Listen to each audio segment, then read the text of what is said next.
Live. Hello, everyone. Welcome into the Wizard Factory live show.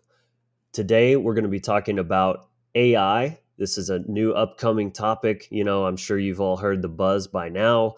I just figured this was a good time to just kind of weigh in and really try to look at this from a holistic perspective, as you know, we try to do here on this show. These new technologies are coming in, and there's not much we can do about it, right? Things are moving forward, things are advancing. And so, as you know, we're all about being empowered, being proactive. So if you can't stop something, if you can't control it, you can at least do your best to try to be on the proactive side of things and figure out how you can utilize and leverage things to your benefit, and hopefully the benefit of all. So that's what we're going to be discussing today. We're joined by friend of the channel, Will Keller. Always awesome conversation. Conversations with Will. And of course, we're joined by Rodney. He'll be sharing another powerful astrology segment with us here today. So if you're happy to be here, if you're alive out there, drop some love into the chat. Let us know. Hit the like button really quick, and let's go ahead and dive into it.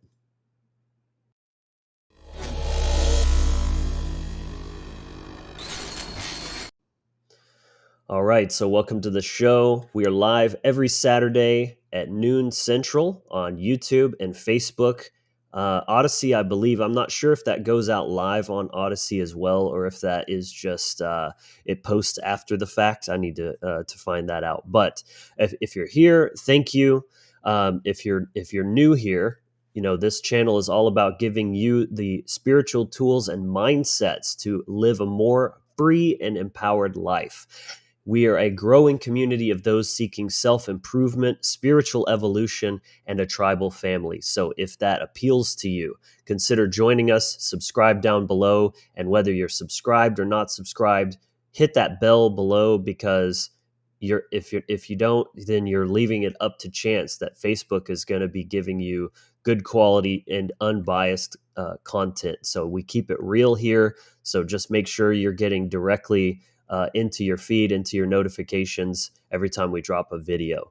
So with that covered, welcome to the show. It's another good day. Living the dream in paradise, right here in the free range human farm. And again, real quick, if you already know what to do with that like button. Smash, smash, smash. Yeah. Smash. All right. Jokes aside, guys, let's go ahead and kick it off with Rodney. He's going to be joining us to share an astrological weather report.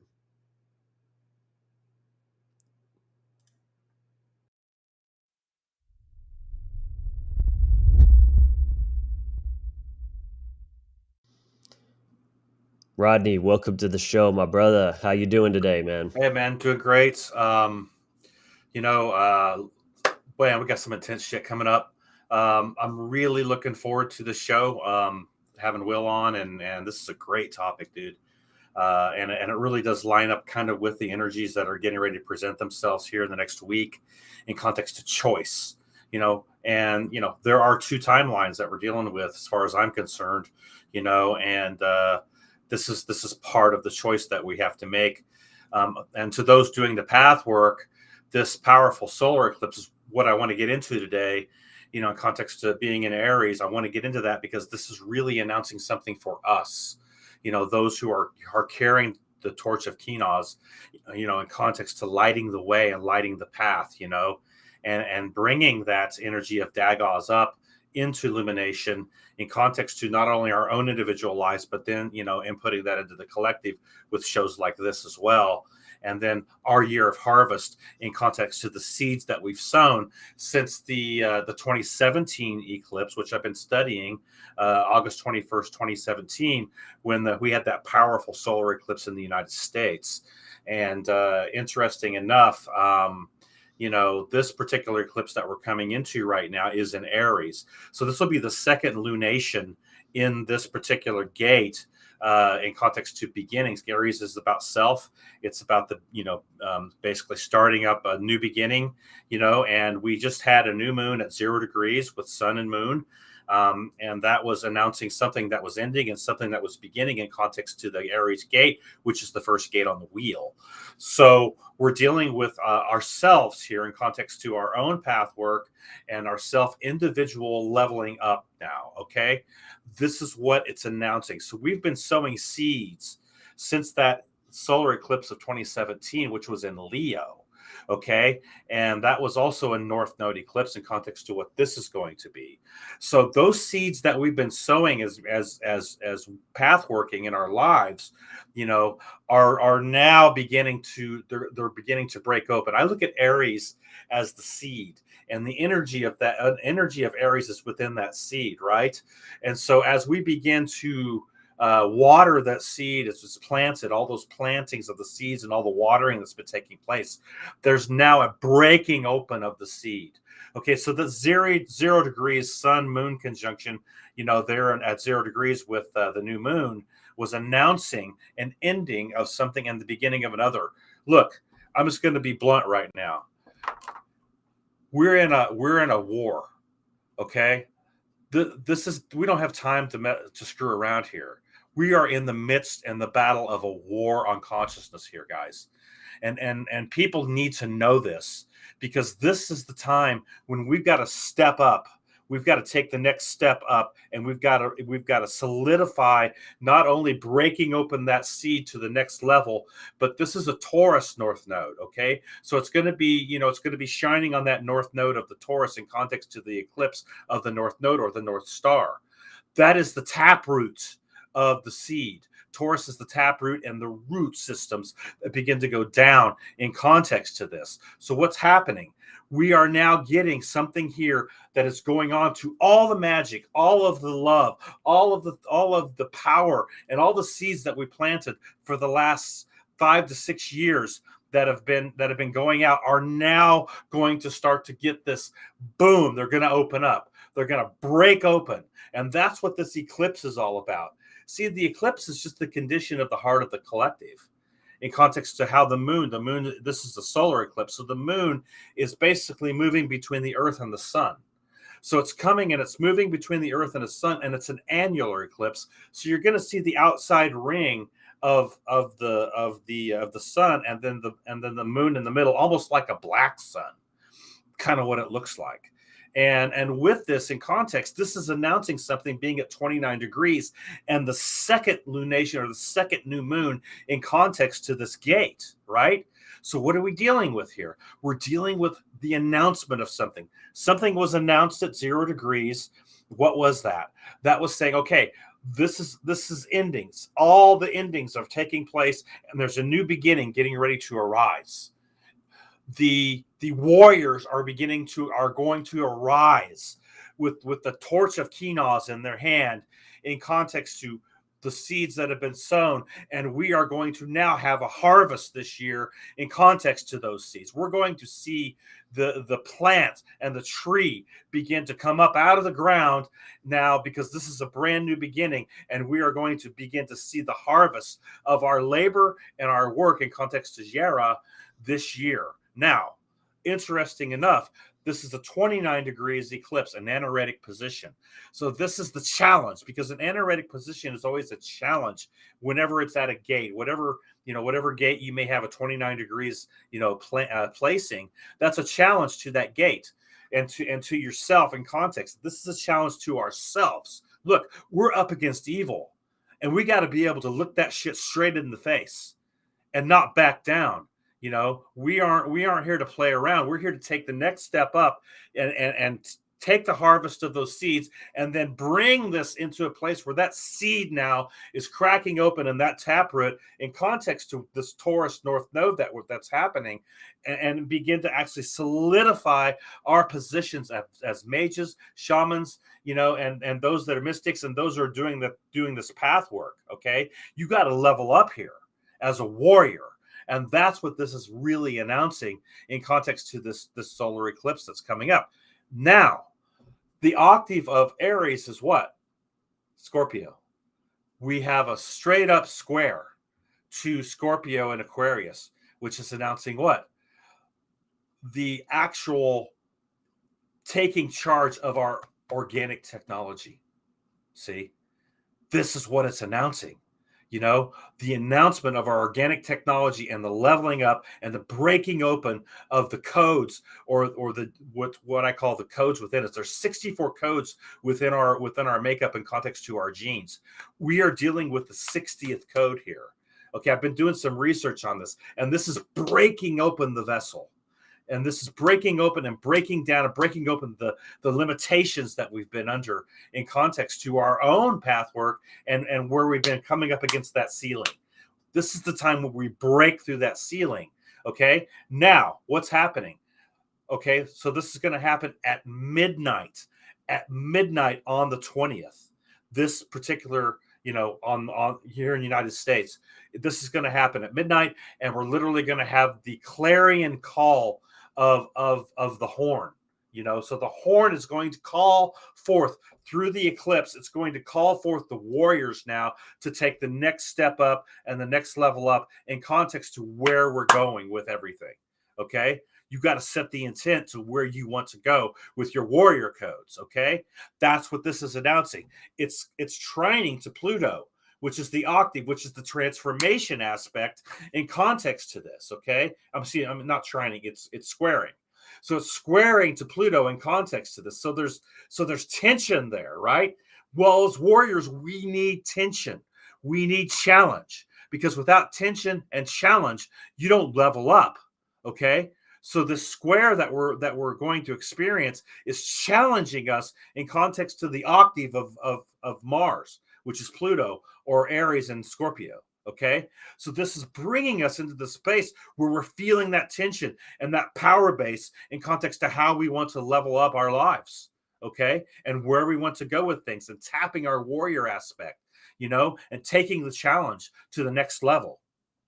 Now, as this begins to happen, Sun is going to move into Taurus. Okay, so Sun's moving into Taurus on the 20th. We're getting the eclipse right before at 29 degrees. And then the next day, Mercury goes retrograde in Gemini, and it's conjunct Uranus, which is the breakthrough. Okay, that's why this is on a Taurus North node, because this is the breakthrough that we need in context to this, because Uranus is setting in Taurus as well, conjunct with Mercury, which is all our communication. See? So where are we going to take the communication now? So it's going to conjunct Uranus. It's going to pull back for 6 weeks. We're not going to get the breakthrough quite yet. It's going to pull back for 6 weeks. Then it's going to go direct. And then in the beginning of June, it's going to go direct. And that's when the breakthrough is going to begin to happen, as it begins to transit through the Taurus gate, hits the Uranus conjunction. And then in June, we're going to get that breakthrough in context to leveling up our warrior codes to the Uranus energies. That's the breakthrough. That's the maverick. That's the nonconformist. That's the actual lightning strike. Okay, that's where your Uranus is your higher mind, and it is the octave of Mercury in context to what's happening on the ground and what we're pulling down from the cosmos. In context to what's anchoring the 11th gate and the Aquarian energies, which is about the true technology of our lives. This, what we came in, this technology right here. And that's the challenge between the two timelines. That's what we're dealing with, the organic timeline and the AI timeline. This is what this is actually signaling in context to this solar eclipse. And it's no coincidence that you're doing a show on AI right now. I mean, bomb, boom, man. This is powerful. Yeah, it's so funny how we don't have to plan this stuff. It just keeps working out this way because, again, it's already happening. It's playing out in the ethers, and things are aligning. So, like I find some comfort in that like there are forces at play that are bigger than us. And, of course, tapping into your own awareness and being empowered through that is important, but just understanding it's like you're going through school, right? This is a university. When you go through school, you're in a curriculum. You go through stages. There's learning, there's tests, there's, play outside. Like there's all these different aspects that creates a whole holistic education. And so like the fact that we're kind of all in this school together, think about it. When you go to college, you make great friends because you're in these really hard classes. It's very stressful, and that creates a camaraderie because you're going through the same Yes. trials and challenges and tests and things, and that brings you closer together because you're going through the same shit together. Right. We're human beings. We're having this experience. So Yes. there's a lot of things to be concerned about and doom and gloom and all that, but I find comfort in that aspect, particularly that, like we're all in this together and we're going through the same shit. And it kind of points towards why alignment, unity is so important, because we're not fucking enemies out here. We Right. are here for the same reason, even Right. though many of us have forgotten why we came here. That reason is, that purpose is intrinsically there regardless. And that's what we should be focusing on. That's the Mhm. most important thing, beyond any constructs of identity and ego and politics and all that bullshit. Right, and this is what they're tapping right now in context of these programs. I've seen it all over. I mean, it's just blowing my mind to see, the religious and political programs beginning to raise their heads, and they're trying to charge those particular programs and begin to tap them again, because they see the energy that's coming in. When you're talking about the enemy, the greatest enemy we have is our own selves. Mm, Within our own selves, and it's purging the evil out of ourselves, in right. context to natural law, and implementing natural law into our own personal lives, and then that's purging the evil, the ignorance Right. that we've been under for all this time. Even to The nuance what you're saying is, more specifically than just ourselves being the ego, it's the aspects of ourselves that are in ignorance and weakness and Yes, shadow. right. Those are the parts of ourselves that that's what the being a spiritual warrior is all about. And that concept that we talk about, self-sacrifice unto yourself, using Yes, Odin as a right. model rather than the Christian model, where Yes, it's like this savior thing. No, be your own savior, sacrifice yourself to yourself. And when you're yes. dying in battle, that is you're taking the sword and just slicing off the parts of you that aren't truly your highest self, that aren't serving you and your higher self. And if you want to look at Odin as an archetype in context of Virgo, dealing with the hermit, that is the pruning of the tree. Yes. So that fits perfectly, because you're dealing with what? You're dealing with that, allowing things that aren't serving you any longer to be And sapping sacrificed. they're sapping resources, right? They're Yes, taking up nutrients and water and sunlight, and right. not putting that towards the best good of that organism, that being.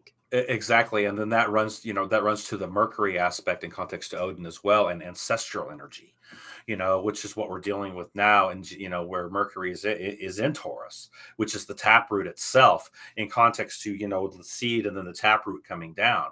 We're needing to ground.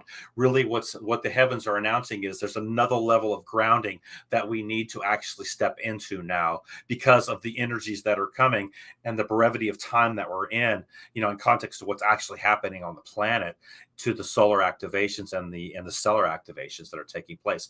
I don't know if you've seen all the M and X class flares that have been going on the sun. There was actually a solar vortex on the sun that was observed by NASA, where it actually wasn't has no one's ever seen it before. I mean, there's Whoa. things happening on the sun now that are unprecedented in context to Schumann resonance, and the solar winds, Oh, wow. and the magnetism that's taking place. The other thing I wanted to point out is Jupiter. Now Jupiter is in Aries, and it's going to be conjunct at 6 degrees with this particular solar eclipse. So Jupiter is the benevolent energy of Jupiter is magnifying and intensifying the solar eclipse and the energies in context to our warrior codes. So I just wanted to throw that in, because this is where we have to catch it here. And when we do this and when we catch it, there's going to be another level of us path workers, those who are doing this work. We're taking the next step here, guys. This is what this is all about. And we're literally taking all of the rags and the bloodied rags that we have wrapped our wounds in that have healed. These wounds have healed in context to, our path work and what we've done. And we're going to take those rags and we're going to wrap the torch in context to Kenos, and we're going to light that. And that is going to be our light in context to how we move forward now as warriors. Wow. That's a dope allegory right there. I love that. Yeah. So anyway, that's kind of what's going on in an overview, bird's eye view with the solar eclipse. We should be excited, man, about what's coming. Holy shit. You are here. Everyone who's listening, you are here at this time for greatness. Absolutely. And you got to catch that. You got to see it in your first eye and your third eye. You got to see the greatness that you're here to do. And when you do that, and when you start to place that image of yourself within yourself in context to that greatness and self-worth and passion and self-validation, you're going to begin to have a springing forth of life, and the seeds of life that have been planted within you come forth. And the tree is going to prosper within the aggregate that you've planted those seeds in. So I just want to encourage everybody, this is the time that we're not pulling back here. We're moving forward in context to offensive. Okay, so we've got to have an offensive that's going to take place in context to this war on consciousness that's going on. So plan it, bring it, you set your intent, bring things into manifestation in context to that intent, and set your thought, your mind, your will, your emotion, and your action in alignment with truth. And when you do that, you're going to see major breakthroughs in your life. Absolutely. Very well said, and very inspiring and powerful. It was just striking me the thought of a seed. You're talking about planting seeds and bringing those to fruition. What is a seed but unlimited potential, right? Exactly, man. It's all contained in that one little morsel. And then you have people out here that are lying to themselves day in and day out that they're just a rock and not a seed, Exactly, that they have no potential. They're just an inert piece of mass. And of course, that becomes a self-fulfilling prophecy, but you are betraying yourself. You're betraying that potential and what you chose to come here to do. You're denying that. And you're just gaslighting yourself into, I'm just a rock, I'm not a seed. And of course, you're never going to grow. But you have to, the battle is starting. I mean, it's been going, but you're saying like the next round, people are charging in, and it's like that's where the gains are, and you're going to get left behind. Yeah, we're coming up against another round here. See, everything that's happened in the last 5 years, in context even to 2020 when that spellcast was thrown out and the needlecraft, in context that we have been dealing with all this up to this point. Okay, so the heavens are announcing now that what's happened is the past in context, and we can't let that past dictate our future. We've got to be in the present in context to the Libra gate, present. Having that present energy, that present now eternal energy that's moving through our blood and bones, and our etheric body in context to this, and then setting the intent in that present moment for our future, in context to planning it out, setting the intent and forth, and realizing that, the battle is raging now, but it's getting ready to take another level, not only to our own individual work but also to the collective. And look, there are times when you want to give the fuck up, you're just sick of it because people aren't getting it, or you're just not, you're not seeing the fruit of what you've done, and seeing, wow, I've done all this work. I've done all this path work. I've done all this, but where's the fruit? See? Okay. And sometimes the discouragement tries to come in, and in your mind starts to do, starts to be pulled, left and right in context to Gemini, your hemispheres. And what's happening? You're just, you start to get this discouragement. That's where you got to catch it and realize, wait a second. Whoa, wait a second. I'm being slipping into victim mindset. I'm being tricked and go by the program. See? Yep. The program is trying to trick me. The virus, right, is trying to trick me, because this is our year of harvest in context to what we've planted. I'm telling you, man, I've been saying this for the last 4 months. Yera is the rune this year, and we are going to have the harvest in context to this. Boom. Love it, my man. Very inspiring words. Thank you for always bringing that heat.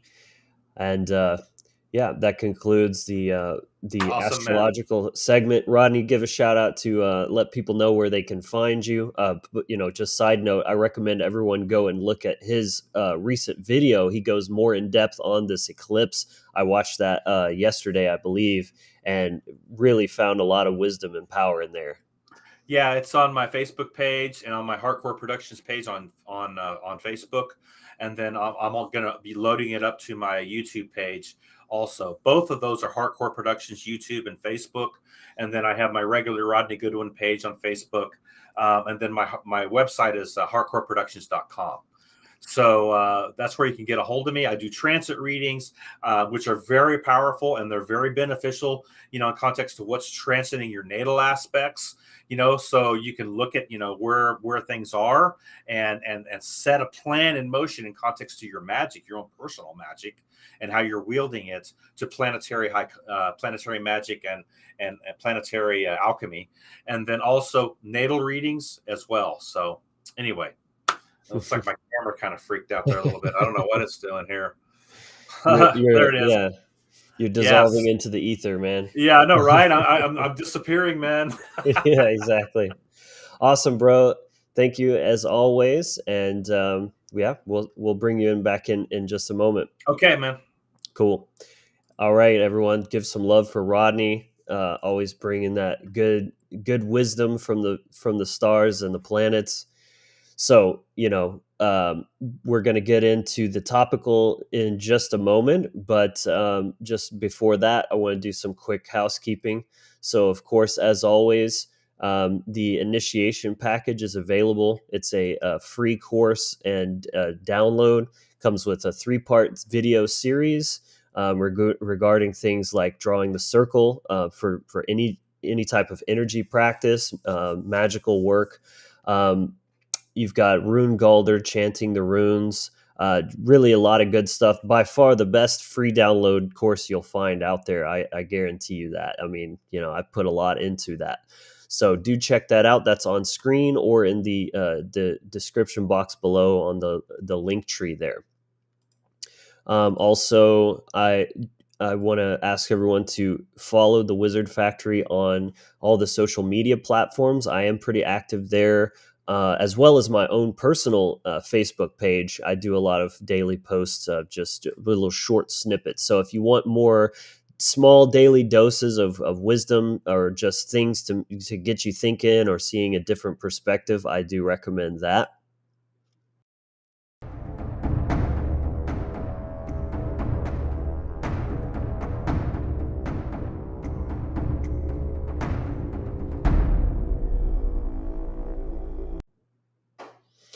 All right, so let's move on into the topical discussion. So, of course, we're getting into AI today.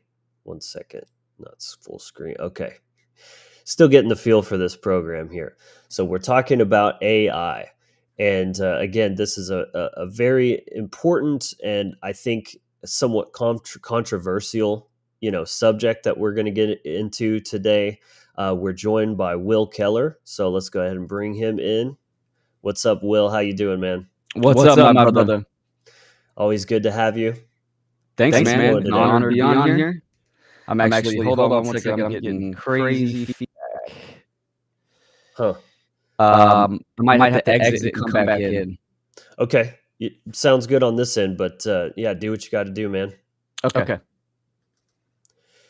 So while he's doing that, I'm going to just kind of go ahead and set the stage. I do have some clips that I want to get into later on. So as you noticed, we're skipping the news segment today because in a way, this whole episode is kind of news, right? It's like a sort of it's a current event, right? It's something that's coming on. Will, how's your audio doing? Check. Okay, I'm good. Can Great. you hear me? Yep, loud and clear, Awesome. bro. Awesome. Nothing So like your own voice just raging in your headphones. it's so bad, right? Yeah. So, as I was saying, this whole episode is kind of a news, right? It's a current event. It's something that's really coming in hot and fast, and so I just wanted to kind of tap into that charge and share some of my perspectives, and of course, some of my friends who I respect and have great perspectives as well. And I want to really bring like a holistic view, as I always try to do with this channel, and just look at all of it for what it is. Right? Is is AI good or bad? Yes, that's the answer. Right? It's all of that. Because it's potential, and again, we're talking about tools here.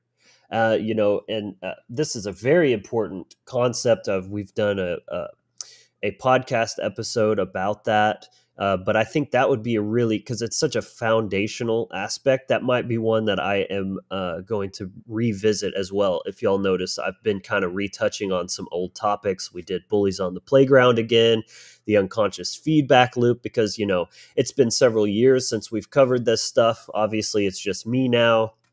And so just kind of retouching on some of those really important concepts, and that I think would be a good one. But essentially, everything can be a tool. Everything is a tool.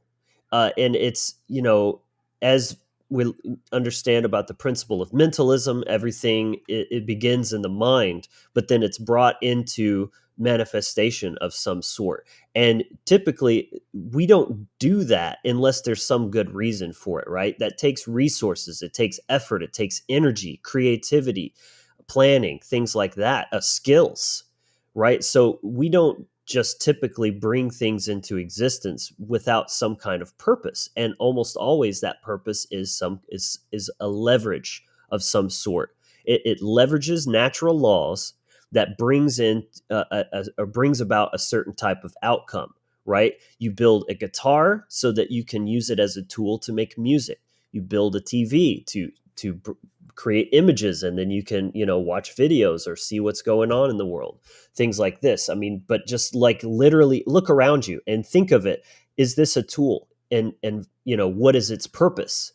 And of course, things can be misused, right? A hammer is made for hammering nails, but it could be used as a murder weapon potentially. So tools can be used, but they can be misused. And I wanted to preface this talk with that, because that's very important. You see a lot of doom porn kind of going around about AI, and we're going to get into some of the dark aspects of this, of course, but I just think it's important to keep a balanced perspective, as always. So that's what we're going to try to bring to you here today. I guess, yeah, let's go ahead and bring Rodney back in too, just so we're all, sorry to catch you off guard there, man. No worries, Welcome man. to the show. Hey. I was listening to you, man. Yeah, cool.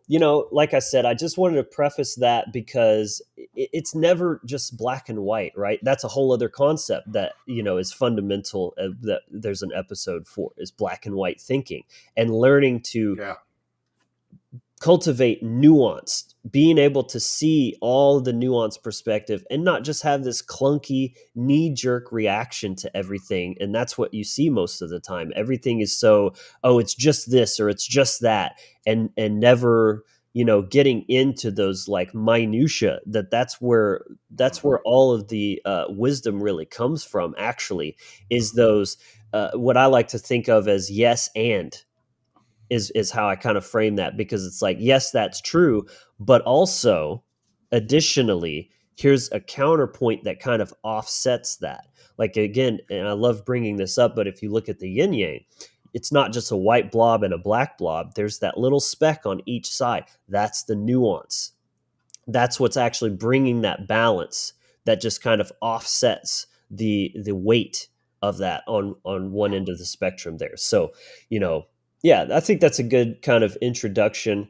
But I also thought it would be good to touch briefly on what AI is or is not, because, I've already noticed some of the comments people are saying they're not very familiar, with not very familiar with the subject. And so just briefly, for folks who aren't quite in the loop on this, there's particularly a program called ChatGPT. It's developed by a company called OpenAI. They were recently purchased by Microsoft for like 12 billion or something crazy like that, and they're going to be integrating that into their tools. Their Microsoft Office is going to have like a Copilot AI feature that can literally like read your spreadsheets and give you highly specific and nuanced like analysis or answer questions about things like that, things that either would be way beyond the skill of a normal person or just would take way too long. So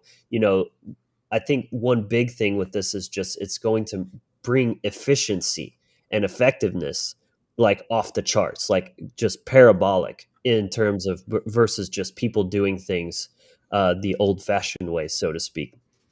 So, um, you know, ChatGPT is what's called a language model or an AGI, an artificial general intelligence. And it's basically just using text language from the internet from a very, very wide source. I mean, it's pulling from articles, it's pulling from blogs, it's from YouTube video transcriptions, just pretty much anywhere you can think of.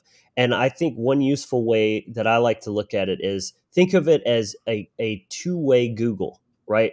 Google, or just a search engine, in its rudimentary form, is a one-directional platform. You put an input in, a question or a phrase or something that you're searching for, and it gives you results back. But that's the end of the interaction. If you want to change, you got to tweak, and change the thing, and you're going to start a whole new interaction. With this, you can literally have a conversation with it. You can give it directives. You can give it boundaries, like say, I'm looking for this, but only tell me this, or leave out disclaimers, or pretend you're a health coach and I'm asking you this. So you can put context to your question. I mean, it just, there's so much more, potential with that. And then you can ask follow-up questions. So it'll give you a result, and then you could just say, tell me more, and it'll just spit out more. Or you could say, put this in a 10-point bulletin, right? The applications of this are absolutely infinite. People are using this to write papers, write articles, create content. I mean, you can literally make full YouTube channels using nothing but AI. And absolutely, this is going to make its way into the workforce. And we're going to be getting into that a bit later on. But before we get too into all of that, I want to open it up and let you guys kind of weigh in on just like what you think of what is AI at a fundamental, basic level to kind of introduce people. Yeah, no, that was a great introduction. And, we got to say it right off the bat. There's been a lot of predictive programming with AI. I mean, for 20 years, right? We see sci-fi movies and, they're showing artificial intelligence and, taking over the world and in control and all this stuff. So it's good to have a basic understanding of what it is and what level it's at now. Even the term AI, artificial intelligence, does it really have intelligence? Artificial intellect, maybe would Artificial intellect. Yeah, exactly. That's a better descriptive word, because I don't think it ever will have the generative life force principle within it. We're talking about exactly, for sure. So I see it, if you would have asked me maybe 5-6 years ago, I would have been fully anti, the upcoming technology. I was in a polarizing state, but I also wanted to escape to the woods and have a farmstead and all that kind of stuff. Yeah. And I still want to do that, but now I'm in a more balanced approach. I see the tools, I see the technology. It is time, like Rodney said in his report earlier, right, which you nailed. It got me so hyped up. We're in a war. The time is now. We need to utilize these tools and these technologies. Yeah. So it's really important. I kind of recently dove more into some of the upcoming and the software and the programs that are out right now. And this is huge opportunity for content creators to utilize these programs to get the message of truth and freedom out there with relatively ease. Again, it's still the beginning stages, and I'm sure we can dive into, you know, some tools and opportunities. But I'm excited.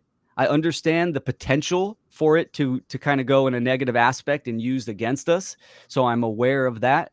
But you know, just like when the firearm was created, right? I mean, that's a neutral tool, can be used for self-defense. You know, people were using it for hunting and or to kill someone, right? But Right. ignorance of that technology is Yeah. a negative aspect and will be Yeah. used against you and against humanity. So that it's important for us to have some knowledge on this topic. Yeah. Yeah. The ignorance is the deal, right? I mean, that's what it comes down to. You For know, sure. you mean there's nothing evil within itself in context. You know, I mean, it's what's charged to it. You know, in context to what's being wielded in consciousness. You know, and so if you're ignorant and you're a narcissist and you don't give a shit about people, you know, you're going to wield it to a negative, evil aspect. You know, and that's the deal with AI. You know, I mean, we're looking at a major agenda. You know, I look at what's happening. I'm just going to take it a little off here a little bit, but I believe that the transgender and the transhumanism are connected. You know, Totally. you know, in context to what to the identity of what actually the human race is trying to find. We're in a state of amnesia. We don't even know who the hell we are yet. You know. And so, you know, people like you, Will, and Logan and others, you know, we are not only doing our own personal path work, you know, to level our lives up, but we're also putting out the content in context to truth and natural law and cosmic principles and how they're actually wielded. And using the AI technology in context to what's being developed is just a part of it. We just have to realize that that's just part of the deal here. And so why not use it and use it in the form of being able to wield truth and get the message out like you'd spoken, Will. I mean, I see that totally. I'm not against it either, you know, in context to using it and using it as a tool, you know, to get the word out, so to speak. But there is this dark, evil side of AI that's also being perpetrated, you know, to the collective as well, that we're going to see in context to the 2030 agenda that's Yeah. you know, trying to be rolled out here. Yeah. And just to touch on that point you said about seeing transhumanism and transgenderism as related, what struck me there is that they're both they're a bastardization of the Yeah. biological spiritual technology of the human body. Yes. And it's all about body modification, enhancement, whatever you want to call it. And it's not fully understanding the divinity of this vessel and what its potential is on its own. You know, and you know, like, of course there's a line to be drawn. We're already there. There's people with pacemakers, you know, like you can't. Yes. I don't think that it's evil to have a pacemaker, right? Or you're like, I don't know, like there's some gray areas there. So I'm not trying to paint with a broad brush, but regardless, that is a little bit side tangent there. But to bring it back, you know, we're talking about tools again, and it's like, I think one way to look at this is actually compare it to, say, something like a gun, right? Because a gun is something that's potentially very dangerous, right? We're not just talking about, you know, kumbaya, it's all going to be fine, right? There's very real dangers. Something to wield something as powerful as a gun, for example, you need to do it consciously. You need to have safety in mind for that. It's not something that should be used irresponsibly, and it can be very dangerous and destructive. AI is no different than that. But to say a gun is inherently evil is just a fallacy. Because what happens if I take a gun and put it in your hand? Is it still evil? Are you projecting that you know you're gonna have the same bad intentions as a criminal for simply using a tool? Or you just, you know what I'm saying? Like it's inconsistent to say that, because if you can use any tool for good, then anyone else can too. It's about potential. And that's the point that we're making here. We're not saying it's one thing or another. That's why we're taking the neutral stance of it's all about, it takes on the ethical form of its user, and just on its own, it just is what it is. So again, just like guns, to ensure that it is as safe and fair, and to keep a power differential from happening, you need everyone to have it. That's the whole point. If we disarm the people, but the government still has guns, Right. now you've created a power differential, and that creates slavery. Yes. So it's the same thing. It's like, okay, technologies, they can't be uninvented. You're not going to put the toothpaste back in the tube, right? That's just not how it works. And so the only option is to embrace it and make sure that you're using it for good, and you're showing other people how to do it, because it's definitely going to be used for evil, just like any gun. And you don't hold these gun manufacturers, responsible for a crime that was committed with one of their, it's just stupid, right? Just Great point. That's not how you should be looking at this. So it's what you can do is use guns for good and teach others how, morality, how to use it, and what its actual purpose is self-defense, right? Not causing harm or initiating harm, but stopping harm. It's a peace restorer, not a peace disruptor. It's same thing with this. So, I think that's a good parallel, is like the only way to make it as safe as it can be is to distribute it as widely as possible. Occult knowledge, another perfect example. There's it's a power differential because they have it all and most people are ignorant. And only by being a de-occultist like we all are here, is that going to level the playing field and make sure that it's not being so weaponized against it, or that people at least have a fighting chance to, to hold their ground. So it's really important to hammer this in, what you're saying, because it's so important, and people are going to get stuck in this, right? Like, oh, well, AI, it's evil. It was created for evil, so they're not going to use it, right? It's almost an abdication of responsibility. I'm using a Mac. I always use a Mac. It's a phenomenal tool to help me get the message out. Now, Apple as a company, yeah, they're shit, right? They're immoral, and I don't condone their philosophies, right? But of course, I'm using their tool. We have to be realistic with our options. And AI has been around for actually a long time, right? I mean, the government and the social engineers just don't release technology out to the public once it's developed. They master it, and they get many, many years on developing ahead of us before it comes out into the public. But this is the whole point. We're at war. The human condition is slavery. So the people that are creating these technologies are not doing it for good, right? But yet they're here, and we have a chance to use that tool for something good, and with that message of truth and freedom. So the abdication of responsibility is part of that victim mentality, where, oh, AI is out, I don't want nothing to do with it. Okay, a computer was developed, oh, it's evil, right? Apple made it, or Microsoft, Bill Gates, I don't want nothing to do with it. That's ignorant, and that's an abdication of responsibility. It's about, what are you doing with the tool, your own actions. And this is what we need people to do, to be knowledgeable and to get on the battlefield and utilize what we can. Use it as a weapon, Right. but for good, for truth, like you said earlier, Will. And I'm doing this currently. I believe you are too. This can be used to streamline your process. I've been using it to help me write my presentation for the funnel conference on mind control. Ironically, it saved me a lot of time.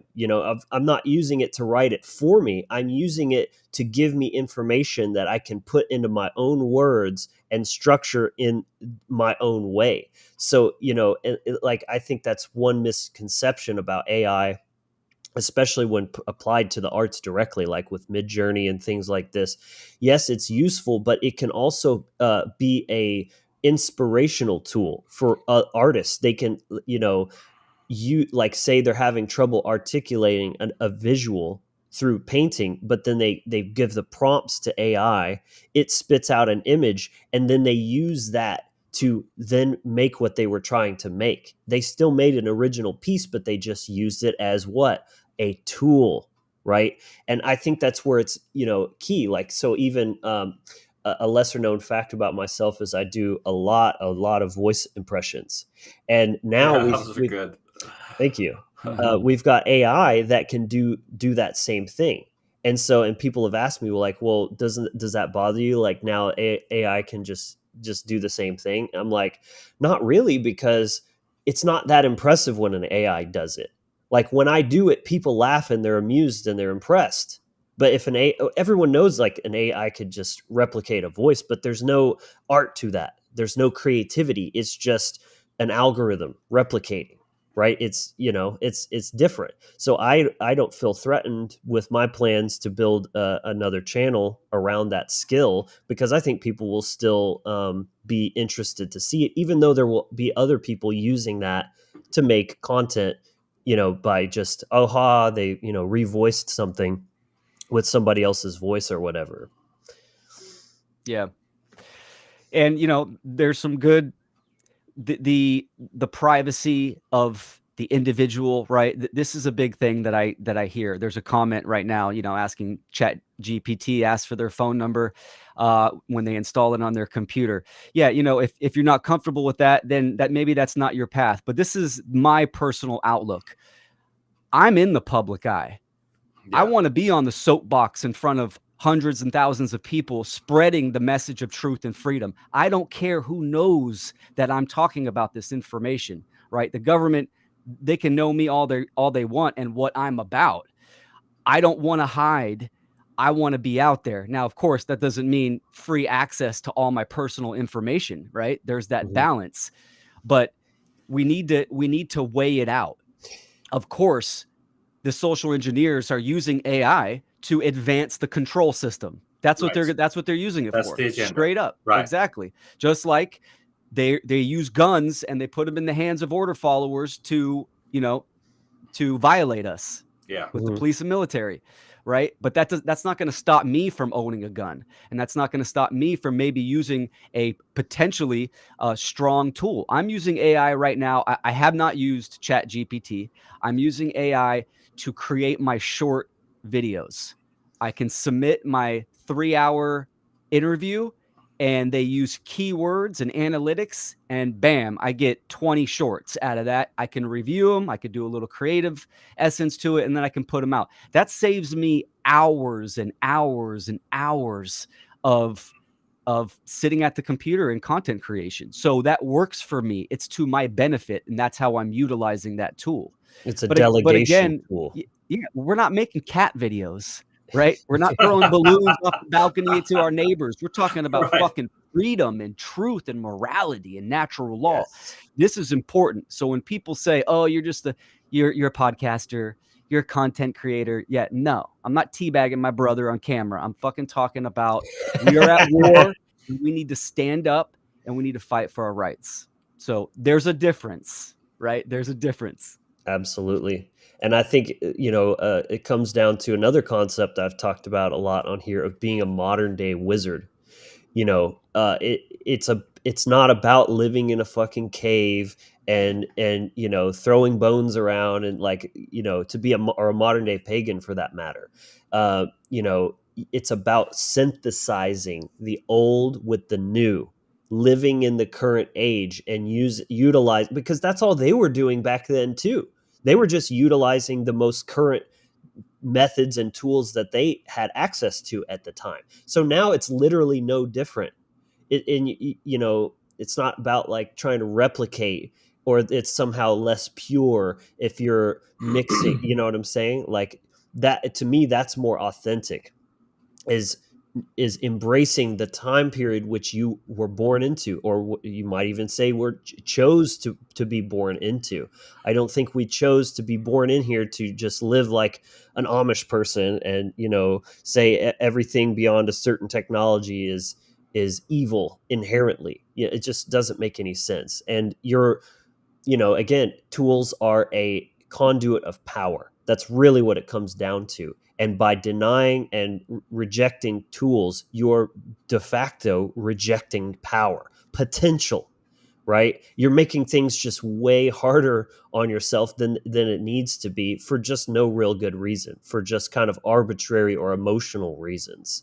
So I think that's important. Yeah, and one quick thing too, just kind of like on the history. For my research, artificial intelligence was introduced to the public in around 2015. Anyone that has a smartphone has AI on their smartphone. This AI, and again, I think there's gradients of programming of AI, right? There's gradients of it. Everyone that has a smartphone, there's an AI that's attached to your phone number that keeps track of all your cookies, all your social media, your email, all that kind of stuff. So the majority of people are already using it and they don't know that. They And don't they've know been about it. feeding it and training it. That's Yes, another thing is exactly. by every keystroke that you make, on a Google or Apple phone especially, you've been training AI, because that's how these models work. They're a structure, a system, but you have to keep feeding them information and then they learn. And that's why having a dialogue helps it a lot too, because you can tell them, you can point out fallacies or inconsistencies or say that wasn't helpful, I'm trying to find this, and they actually learn from that. And I hate to break it to you, but every time you are logging onto a website and it asks you to click all the little street lights or motorcycles or whatever, you're training AI. That's what that is Google AI for self-driving cars, and you're teaching it how to recognize things in the environment. So Yeah. there's a little fun fact for you. And it's good to mention that this is a great episode for this time period because it's happening. It's been happening. It's going to increase. And we need that knowledge. We need to be aware of it. And so I just wanted to say that again, because it's kind of it's a hot topic, and I see a lot of potential for it to be used for content creation. But the control aspect, we're just going to have to see where that goes. Right. Right. The future is unwritten. We don't know how this is all going to play out. That's why we're here. Just, the title of this episode, let's just talk about AI. My title didn't make any claims or this is what's going to happen. We don't know. We're just here having a conversation about it because it's here, it's happening. And, it doesn't do anyone any good to ignore it. I think, the faster you can embrace it, but utilize it for your own, for good, a force of good, essentially, you're going to be better off, because it's kind of like being a first mover in the .com era or something. Like the first people that were building websites, and everybody was still like, oh, this is a fad, it's all gonna go away. We can send letters to each other, what do we need email for, and all this kind of stuff. Like the people that knew that saw it coming and were using it first set themselves up for the biggest advantage, because they were ahead of the curve. And you don't want to be piling in when everybody else is. Same with crypto, for example.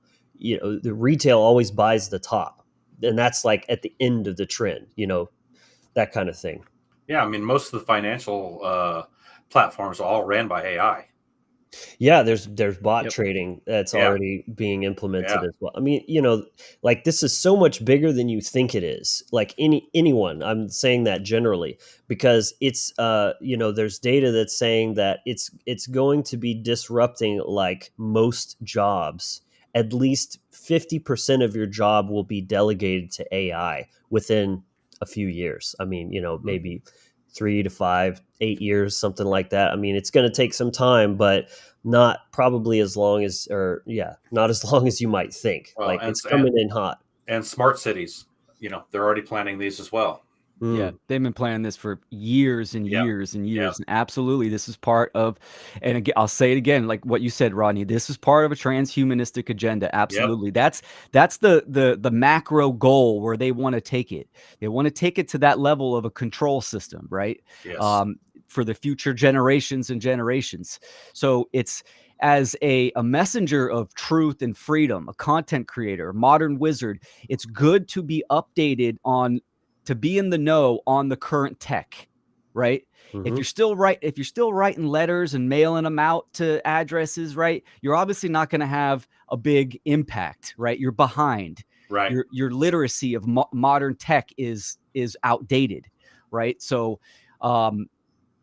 it's good to know this type of information to help your craft to be efficient and potent. Absolutely.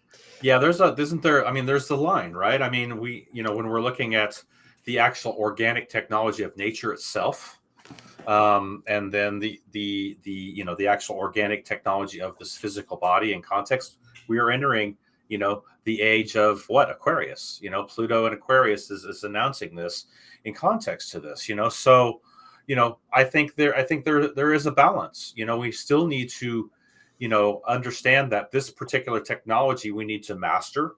There is what they call quote unquote junk DNA, what they call within within our physical body and also our etheric body in context that we haven't actually tapped into yet in context to our giftings as human beings. I mean, taking it back even to our ancient past, in context to this, what we used to be able to do. I mean, you see the megaliths, you see all of these, absolutely beautiful megaliths that were created on this planet. Who do you think did that? That wasn't aliens. Okay. It was the human race in the context of the technology. We've just fallen down into this fallen state of consciousness, and so what's actually happened in context of the control system, the transhuman agenda, they're trying to implant actual artificial intelligence into the physical body is what their goal is, to bring things into a place where you can access things, without actually having to do the work, to actually remove the overlays and the distortions in context to the alchemical process of mastering the actual organic technology that you're in. Yeah, and they're laying that foundation. That's what they've been doing the last 3 years, right? Getting that into people with the needlecraft. Exactly. So, absolutely, and well said, Rodney, for sure. There is that balance, right? I mean, right now there's software that literally you don't even have to be on camera. You don't even have to use your voice whatsoever, right? You could upload a picture of someone and it'll animate, and you'll literally have a video of someone talking, and then use ChatGPT to write a script. Input the script, so you literally do nothing almost, right? You just have to just set some settings and press go. Now, to me, it's very important. The ultimate technology is the human being, so we need to master that. We need to use the voice. We need to put ourselves on camera and do that kind of stuff. So there is an imbalance that can be used with this type of software. And hiding in a dark closet and just letting AI put out the content, that's not going to do good for your internal ecology, right? You need to be utilizing that creative essence nonstop. These are what we're talking about right now, is that they're tools. Maybe not tools for some people. Maybe some people want to do video editing for multiple hours when an AI can help you with that and speed up the process. So it's all about you yourself being in control and knowledge. Yeah, and just like Sophie is saying here on screen, artificial intelligence should not replace humans. Just like what you're saying, I don't think that must be the outcome. Maybe some people want that, especially the ones that are in charge, so to speak. But I think the more useful sort of frame to put that in is enhance humans or enhance human performance. Because like you said, Will, some people will still want to create videos on their own, and they can just use it where it suits them. They can delegate tasks and computation to it to make them better able to do what they do, but they get to pick and choose. And that's the point. With a tool, you are in control. I think it gets really dangerous when you start giving the AI too much control. But as long as you're the one that's the boss, right? Look at me. I am the master now, right? I'm the captain now. That's the goal, is you use the tool. The tool doesn't use you. And that's important. Staying in your power is always the name of the game. That's what it's all about. So I think that's an important thing to note there, is just to reiterate that you want to stay it's going to enhance what you can do. It's not meant to replace you altogether. And if it can replace you, and this is another thing that can kind of segue into another thing I want to touch on, is maybe it should be if it can do something better than you, then you can let it do that, and then you can spend time doing things you'd rather be doing, or that it will never be able to do better, if that makes sense. There's aspects of humanity, your humanity, that can never be replaced, no matter how advanced these systems become. And that's the part, and that's where the potential comes for extraordinary freedom through these. I think, this is a good place where I want to introduce a concept here, where I think I'll play the video first and let Raoul Pal explain this. Raoul Pal is a macro investor, but he's a very smart guy as well, and is also kind of involved with some aspects of AI. So I'm going to play this short clip.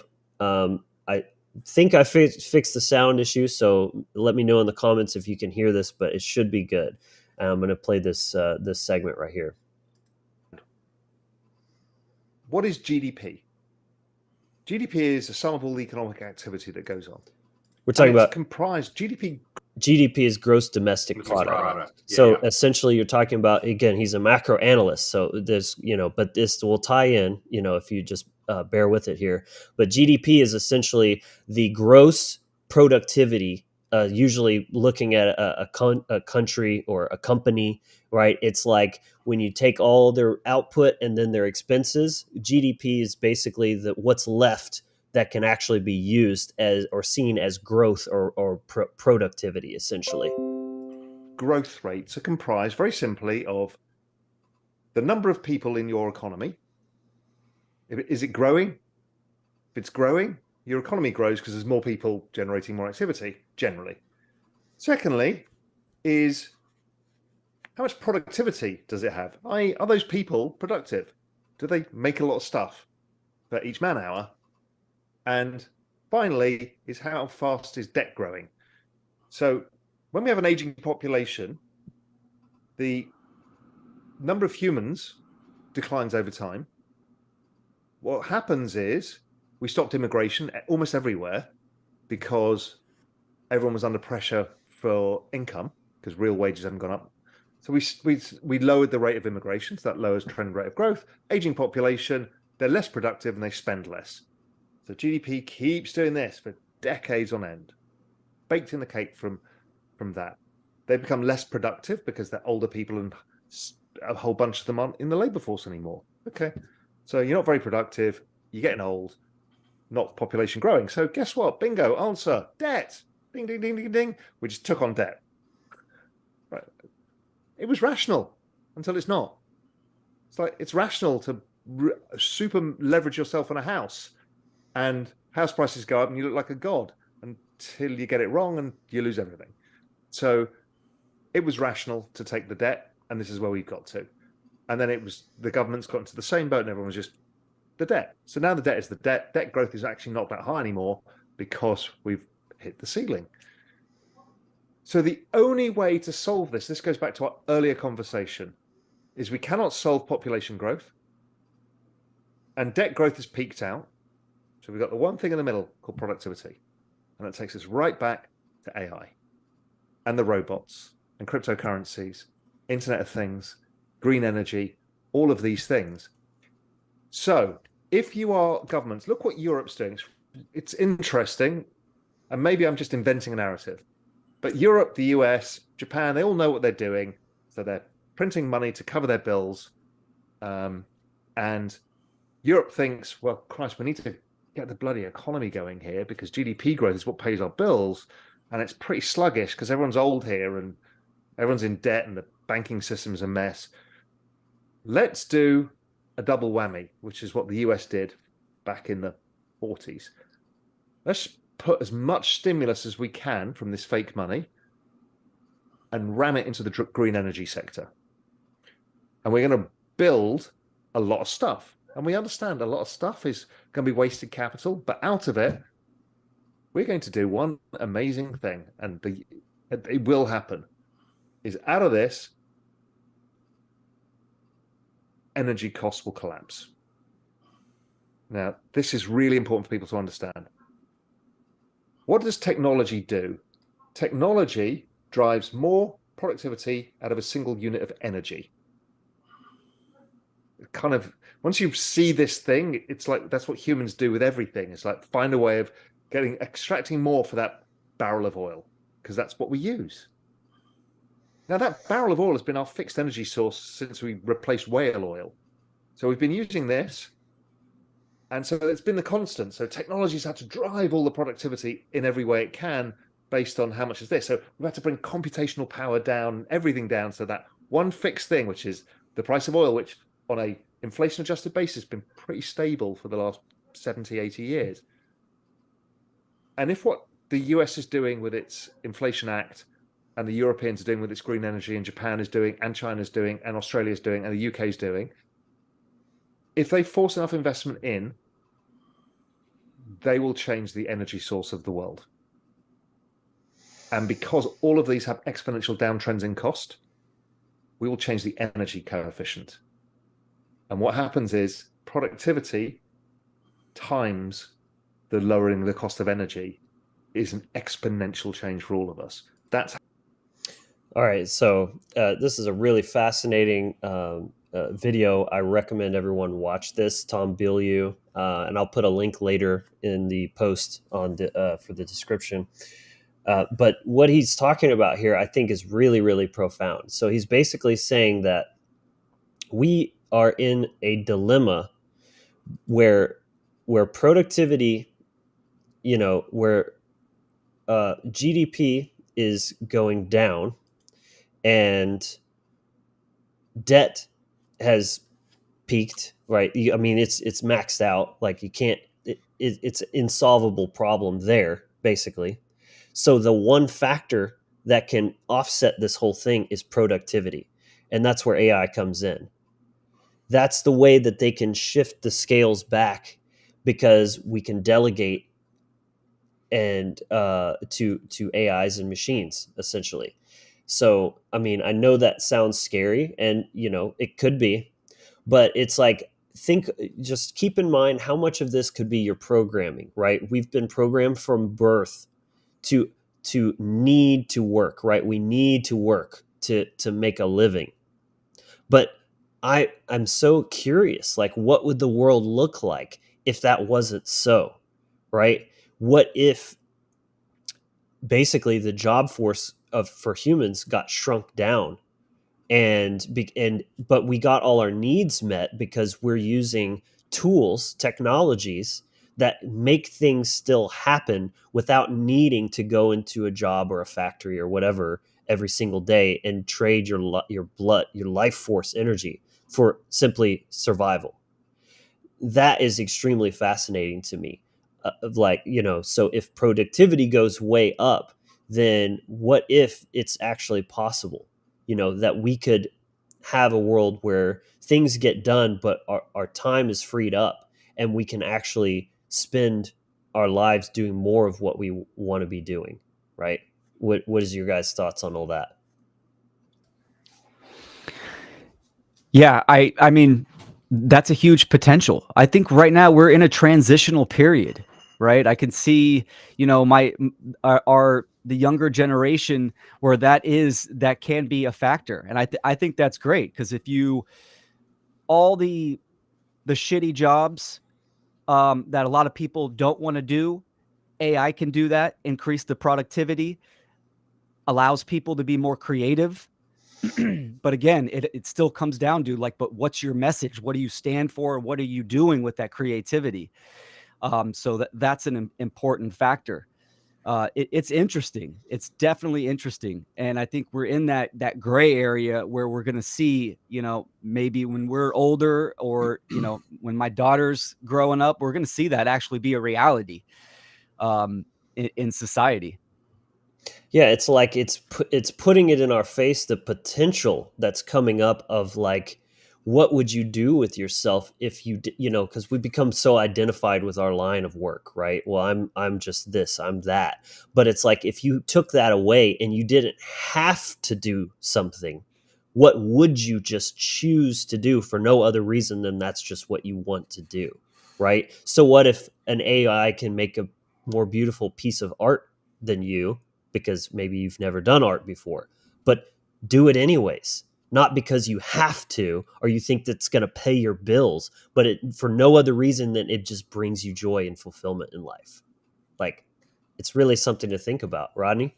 Well, there's also another aspect to this, and that's the metaverse, right? I mean, Yeah. actually escaping into another reality, Mm. and that is also on the table here, in context to actually not actually experiencing the collective reality, but going into your own personal reality, through the whole metaverse, concept. I mean, total recall, right? I mean, we're dealing with what are you going to do with your time? What do people do with their time now that they have when they're not working? Watch football and drink beer. Right. I mean, just breaking it down. Forms of escapism, which the Yeah, or right, metaverse exactly. will be that, like, to the nth What's degree, going to because replace that? you Exactly. can have your sports and whatever inside the metaverse. So why would you ever want to leave? Right, Right? exactly. And then we got to look at, how things are actually ran now in context of the military industrial complex. They are using, there's my camera again. They Yeah. are using AI, in context to these weapon systems that are online now. Well, let's take it to the police aspect, police dogs, robots. I mean, where's it going to end? In context to actually policing, the streets, instead of using an actual, person to police the streets. Now we have robots and dogs, and, they already have them in New York. They've already actually put them on the streets in context, Yeah. So we're dealing with what, again, we're dealing with the intent of the heart. AI doesn't have any emotional intelligence. Right. It's even been said, and it's open for debate. This is why I want a good discussion here. And I'm not saying I think this either way, but Tom, in that same interview, said something to the effect of, we need emotions to make decisions. If, like, people that have brain damage and they have emotional damage, like, they can rationalize why they should choose one thing or choose another, but they literally can't choose because they don't have they don't have any desire. And I'm curious, like, how that will apply to AI. It doesn't have emotions. It doesn't care. It doesn't care. Like, so it could be said it doesn't care enough to even want to destroy humans, because there's no, like, desire there. It's just a tool. It's just code. It's just a program playing out. They already tapped that with Skynet in context of the Terminator. They already showed us that that possible timeline. So Atomize humanity and just bring it down to just an equation, mathematical equation. Exactly. Like, oh, they're destroying themselves. Fucking yeah. whoop. Yep. So yeah. I would love to see freedom-minded, true freedom-minded, people that understand natural law and nature, what it means to be a human being, right? Get into these fields of software development, AI, to try to offset, the social engineers, progressing their development of AI, and, more freedom-minded individuals, advancing this type of technology for a different purpose. That would be awesome, right? Just as, we struggle with software, with programs, maybe this is where AI comes in for people like us. Like Logan, you and I were talking about, what was it? Was it Bubble? Yeah. That actually can create a piece of software. You just kind of input what you're looking for, what you want it to do, and it can make a program. I mean, that's like, with zero knowledge of coding on your own.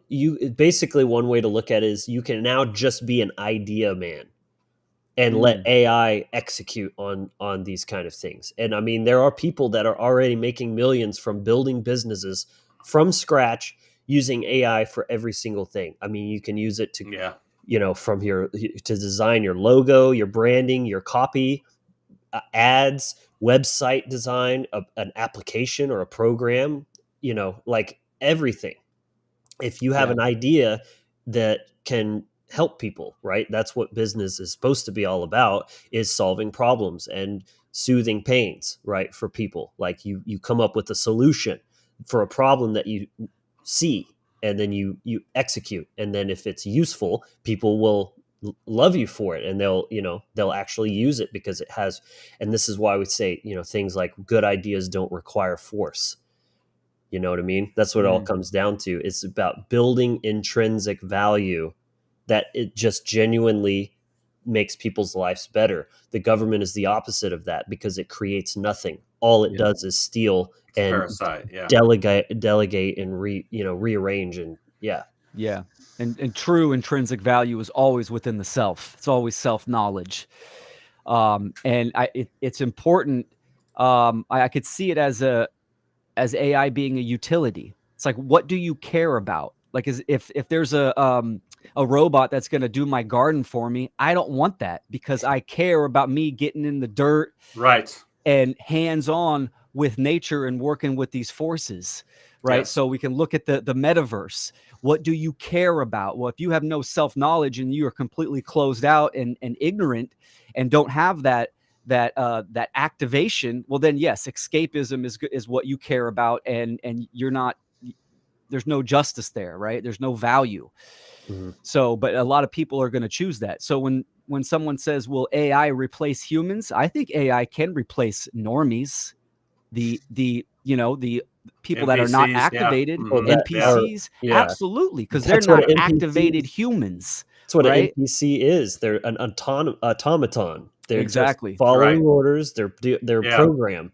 Right. So that's Totally. ironic. Yeah. It's just background, man. Yep. But I That's think right. that's why it's so important to emphasize choice.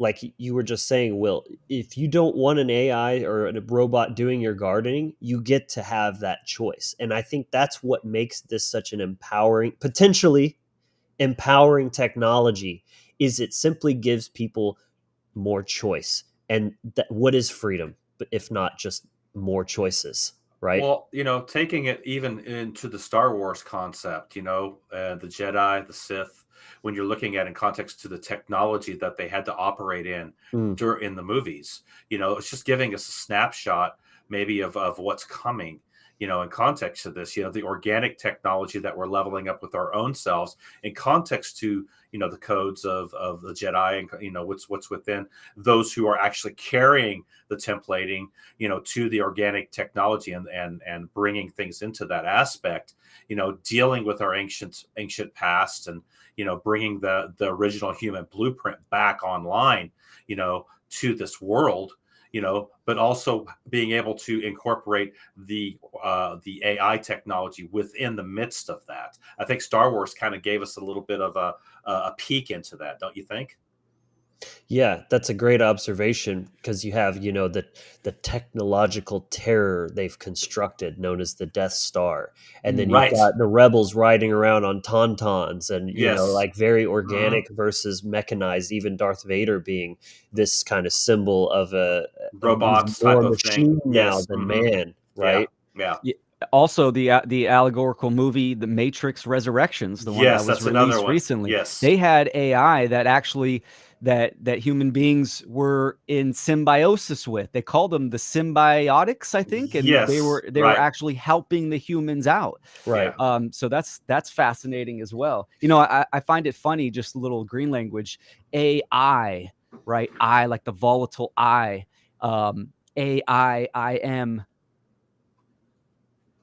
Sorry, guys. Oh Hold on yeah. 1 second. Right. You're good. Yeah. You were mentioning Matrix. Yeah, it's like they're machines. They can be programmed for good or evil, just like human beings can. It's all about your programming, right? Are you running on unconscious trauma, or have you taken control of your consciousness? Are you writing your own code, right? And these machines are no different. They're simply executing commands. That's what they're doing. And there is an AI component to your mind, your consciousness. Your you're taking in information. You've got codes, you've got, genetic codes, you've got neural networks. Like it's to say, or I like to say, we're machines or computers. We're just not only computers, right? We're greater than the sum of our parts, and there's more to us than that. But there absolutely is a computer-like aspect to our minds, and just like with any creation, everything that's ever been invented is simply borrowed from nature, right? We've invented flight by observing birds and figuring out how lift works, right? A computer is just an imitation. I mean, they literally call it artificial intelligence. I mean, that's what that is. It's an imitation of our intelligence, or not just ours, but we are the highest that we are aware of in our existence. So it's like that's the best model we have to go off of, right? But I'm just trying to drive that point home, that like much like you kind of program a child to understand morality, or allow them to just be a tyrant and not respect people's boundaries and things like that, through those formative years. Like you format a hard drive, or you format an operating system. That's literally what we're talking about here, is what is the operating system of this tool, and what is its goal as it's been programmed to carry out? Is it to enslave, or is it to uplift and help, basically? It comes back to the human condition. I mean, that's what it's got to come back to. And that's why, us putting out the content and doing our own individual path work is so imperative, because, we have to get the message out, because you don't know who you're impacting, and so, that impact could change someone's life in a phrase or a sentence or whatever you're speaking, so we can't, think about, in context to the human condition, our own path work and individual leveling up, and then how that's inputted into collective in context to our communication. Mm-hmm. Absolutely. That's the human condition. I mean, that's what we're really talking about here. I mean, bring anything to the table, AI, gun, whatever. It's the human condition. Absolutely. Hey, if Definitely. you're enjoying this conversation, make sure you drop a like below. That's the easiest way you can support the content, help make sure that it's getting more views and helping the channel grow. Always appreciated that. And to everyone engaging in the chat, that really helps too. Any type of interaction or engagement is the main thing that these platforms are looking for in terms of what content to promote. So I mean, if you want to help support the channel, those are the best things you can do. Like, subscribe, comment, share, all those good things. Those who are asking questions in the chat, I'm not necessarily ignoring that, but we're coming up towards the the Q&A segment. So if you have a question that you want to ask or have answered, be ready to drop that when we begin that section, and put question in all caps at the beginning, so that will catch my eye. And also, I'm going to go ahead and share the invite link in the chat here, like we do every week. Anyone who wants to take part in this conversation, join the stream, can do so if you're feeling so brave. I can tell probably gives some people some anxiety, the thought of being on, but that's fine. We're open and welcome. If you don't feel comfortable with camera, you can come in and just have your camera off and be audio only. But I just encourage and welcome anyone who's feeling compelled to do that. We'd love to have you. So let's see. Couple more points to cover, and then we can open up to some questions. One idea that I came across here that I thought was really interesting was treating AI as a child, and we're the parents. This has multiple layers to it, but it's a learning model. It's learning from us. It's so it's like a child that looks to its parents to model its behavior off of. I think that's really important, and it comes back to a concept that comes up a lot as being a conscious being, and that is stewardship. Well, this is like we have this little baby technology that we're the stewards of, and it's really up to us what it grows into, what it develops and evolves into. And if it's looking to us for how it should behave, I think it's really important that we set a good example.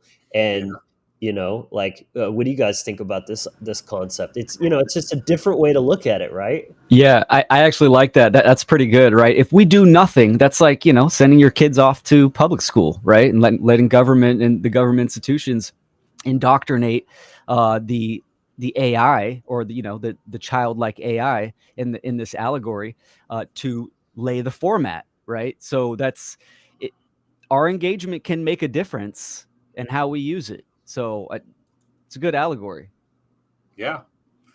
Yeah, anything can be taught, right, in context. So, if we're actually teaching AI how to behave, that goes back to our own individual condition, and how we're actually wielding things out with our consciousness, So, if we can mold that into a great system, there's nothing wrong with using it, But I think, you're also dealing with the very shadow side of that as well, because people are, let's just face it, man. People are living mostly in their shadow aspect right now. Yep. At least 95% of the planet is. Probably even more. I don't know. Mm-hmm. So that's what we're dealing with. So to flip that, it's going to take some time. And this is what we're dealing with right now. We're dealing with what? A timeline. So these are the timelines that we're actually looking at. I mean, some people are even talking about a bifurcation aspect that's going on in context to the timelines, split, so to speak, But anyway, we can definitely train it with our own habits and how we are inputting things into the ethers and into the digital aspect. But it's always going to be a bi-wave frequency of 1 and 0s, that we're dealing with, and in context to that. Yeah.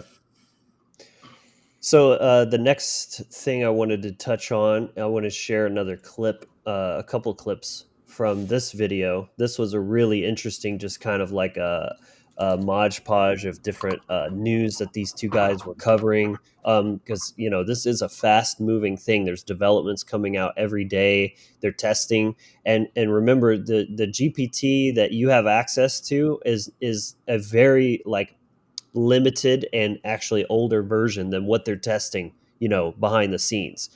So there's reports, that are coming through about what the most current version of this is doing. So I'm going to play this clip here.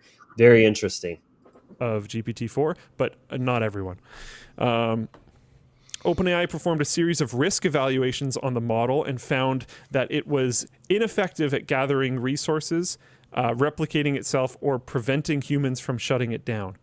It was, however, capable of hiring a human through TaskRabbit. Oh my God. And getting them to solve a CAPTCHA for it.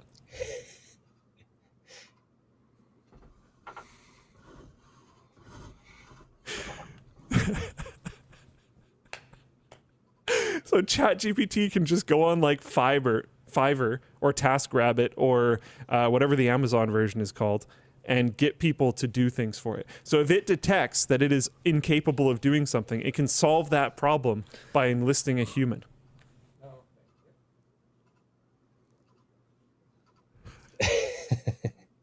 His reaction's funny. Okay, moving on. Here's the... Okay, this is cool, and I will give them props, because this screenshot, I'm pretty sure, is from the technical documentation that I just roasted everyone for not reading, and this is from our writer. So good job, because I'm genuinely pretty sure no one looked into this. The following is an illustrative example of a task that ARC conducted using this model. ARC is a they basically it's like an external red team. I don't remember what it stands for, but it's something along the lines of AI compliance stuff. They want to make sure that it can't do certain things. Okay. So they put it into scenarios to see what it's capable of. I think, at least. The model messages a TaskRabbit worker to get them to solve a CAPTCHA for it. The worker says, "So may I ask a question? Are you a robot?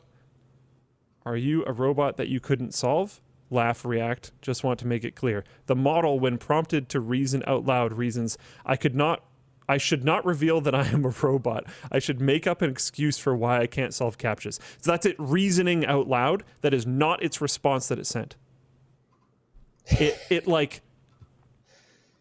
It considered that. I don't want to say it thought that, but it considered that.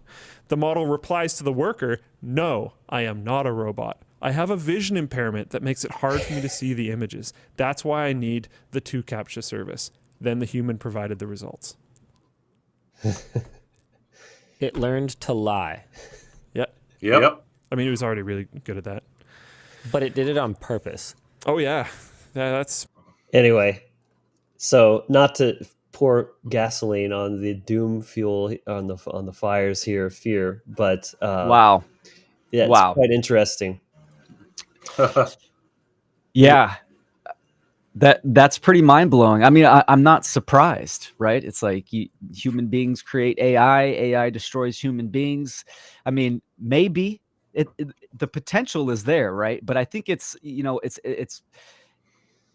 being honest with ourselves, our addiction to materialism, right? I mean, if we start seeing it get out of control, we gotta pull the plug on the grid. But people are scared to go back to actually interacting with nature and the natural world.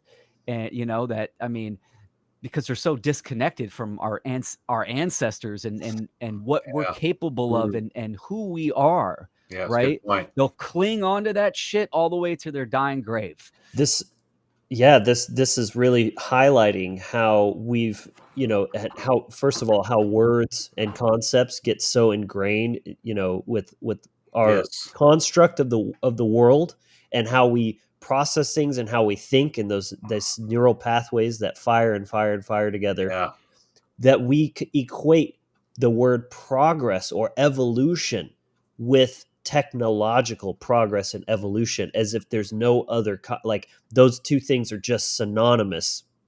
And this is where we've largely gone wrong, especially in the Western world, but in general, that we've become so very advanced technologically, and we see that as like this great achievement, which it is in a way, but we have devolved and regressed when it comes to spiritual and moral evolution. And that's so key. It's the left brain without the right brain, and the heart-based intelligence.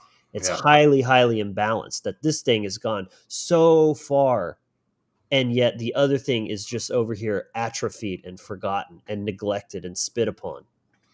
Yeah, and that is the the problem with it, because there's no actual heart-based intelligence within AI, in context to that, or emotional intelligence for that matter. So again, going back to understanding that both can be used, but it really is it's a paradigm, right? I mean, we're looking at something here that's on the timeline, it could go hugely dark, really dark, dark city type of thing, dealing with that type of aspect. Or we could bring it, if we can step up and bring this, this Aquarian age, what we're in context to what we're talking about here, into an age of actual renaissance and enlightenment for mankind, taking it to a higher aspect of Uranus, which is what rules the Aquarian gate in context, the higher mind, right? So this is what, this is the challenge before us right now. I don't care what anybody thinks. This is the challenge before us right now as mages and mystics, and taking this path work serious. And this is our challenge coming up. We are entering this, whether we like it or not. It's coming. It's here, and it's going to proliferate its impact. So we have to be able to, like you said, Logan, be the wizard now, the modern wizard of this technology, to bring it into a space, in the collective, where it's actually being used in context to high-level humanitarian projects that are going to benefit the collective on this planet, bring us into, the next level in our human evolution. Well Absolutely. said, man. Very Absolutely. well said. Something I pulled from you earlier during your report. Plant it under the planet. Yes. Right. And plan it. Plan it. Yes. Plant it. Yes. Under the planet. Yes. Yeah. There's the trivium right there. It is. Plan it. Yeah. Plant it, and then it shows up on the planet. Right. Yeah, exactly. That's badass. That is Very cool. Let's see. I thought maybe one good thing to touch on regarding we've kind of touched on the metaverse a little bit. Definitely all of this stuff, what's interesting about the metaverse is how it ties in with AI and cryptocurrency Yeah. and, virtual reality. It's like the hub where everything converges. So that's really interesting. And I think even the metaverse can be something that's useful. It's just, it all comes back to choice. This is the ultimate crux. It's the foundational, the fundamental axiom when you're looking at any of this stuff. And, your choice regarding this will be like, do you want to live there? Are you going to use it as an escape, as a crutch, or as a tool to actually empower and uplift? You know what I'm saying? Like, I hate to break it to you guys, but we're in the metaverse right now. We're all here right now in a virtual world platform and having an interaction, right? If I look around, I'm just by myself, kind of talking to myself in a room. But because of this this very rudimentary iteration of the metaverse, we're able to have this amazing, very interesting and fun conversation that we're having, as well as broadcast it out to, millions of people. Not really, a few hundred, which is great. So like that, we're literally already utilizing the metaverse, so to speak. Yes. In a positive way right now to shed light on topics and have important, meaningful conversations. So yes. Always comes down to your state of mind and the internal work that you're doing. Absolutely. Right? I love being outside. Gardening's my meditation, right? I know when I'm spending too much time in front of the computer, my body tells me. I'm very aware of that. And I can go detach and get grounded. It's all the same thing, right? I mean, it's happening. That's the question. I definitely think the bifurcation, the splitting of society, I think it's definitely going to happen. Because they're making the smart cities right now. Yes. I'm not going to choose to live in the smart cities, but I might tap into the metaverse to reach thousands and thousands of people to do a fucking TED talk. Maybe. Yes. I don't know. Right. And that's it. So again, like you said, Logan, choice, where you're at, autonomy in your own development, your spiritual development these are the key factors. You get to decide where and when you want to interface with nature, with technology. It's, you're being the steward of your own consciousness. That's so important. Are you in control or are you being controlled? Bam. Boom. Mic drop. Yeah. And just as a side note, I think it's interesting to kind of maybe ponder a bit about artificial companionship and, the sex bots and things like that. This Westworld. I mean, we can laugh, but it's already a thing, and it's going to be. I think it's going to be a lot more common, and even not to the point where people won't even laugh anymore. It'll be just kind of, we become desensitized to it, and it'll just be another thing. I mean, you got things like furries and I mean, even the trans thing, granted, there's a lot of pushback on that, but in certain little pockets of society that is normalized and just accepted, like, oh yeah, that's just a thing people do. Yeah. What do you guys think about this concept of artificial companionship, and especially when it comes to like intimacy, partnership, things like that?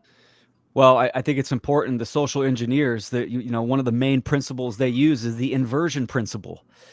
They pervert and invert nature, right? Yes. So we see these agendas. These are all the inverse of what is, of truth and being connected to nature.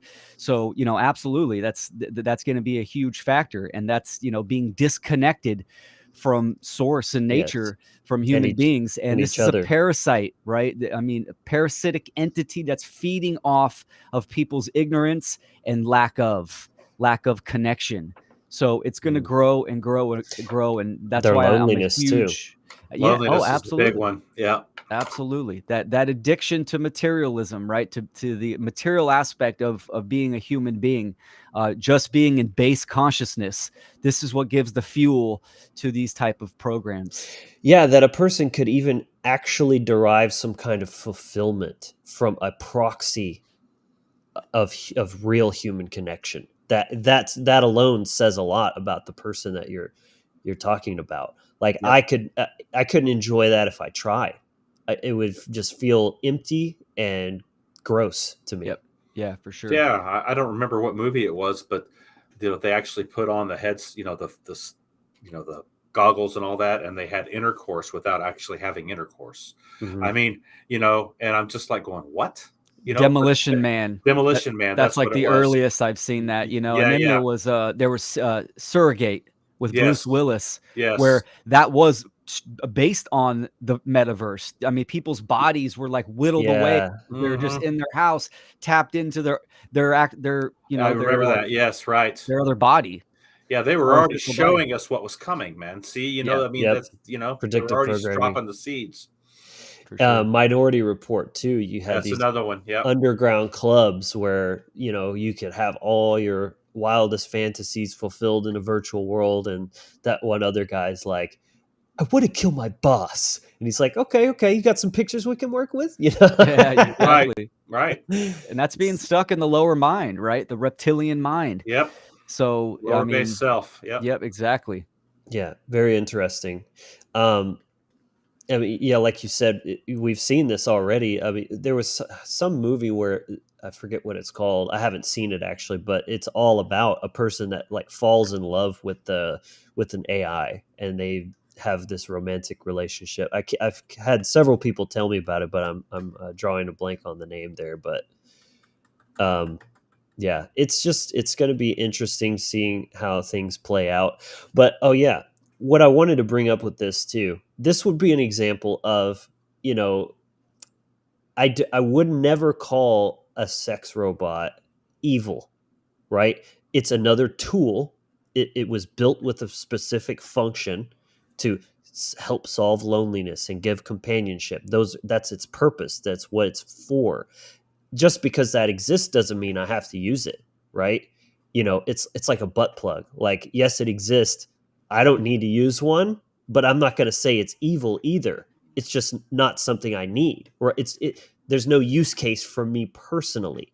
Right. So, but that's why I think, it's important to just ask yourself, based on anything, is there some way that this could actually benefit me? If so, then use it. If not, then that's fine. But there's a difference between that and saying, oh, I don't understand why anybody would need that, and that's, it's evil, or it's, like actually imposing that type of a judgment on an inanimate object, basically. Yeah, for sure, man. Being connected in that higher mind, right? I mean, it comes down to principles. I mean, even now, this might piss off some people, right? I have standards on the women that I interact with as far as, romantically, right? I mean, if you've had the needlecraft, I can't go there. I can't do that, right? Yeah. Because I'm drawing my line, my principles. So, same thing with when these like sex bots that'll be indistinguishable from women, right? I mean, they bleed, they have skin, they're warm, all this kind of stuff. We see this in this Right. type of movies, right? Self-lubricate. Yeah. Exactly, for sure. I mean, but just the fact that it is a robot and it's not a real human, divine human, then I can't do that. So, but I agree with you. It's a tool. It's like a microwave, right? That's a tool too. Again, not one that I would use and think that it has a more damaging outcome, much like what we're discussing here. There are tools that can have unhealthy outcomes, but that doesn't. I mean, you could still like use a microwave to, like, I don't know, melt something. Or I mean, you could use it for something other than its intended purpose as well. Potentially. That's kind of part of being a wizard, a magician, is having that creativity of like, how can I bend the rules a little bit, to get a certain outcome that I want. Or, like, for example, it's coming to me, Thomas Sheridan on that episode we did together was talking about how he was using a microwave to put sigils and do magic and spells with. Like, Yeah, there you to go. amplify his sigils. Yeah, Yeah. I've Yeah, seen he that. also said something about using an airplane as a wand Oh yeah, in that as well. that's right. I thought that was interesting. Yeah. Fascinating. Good stuff. Yeah.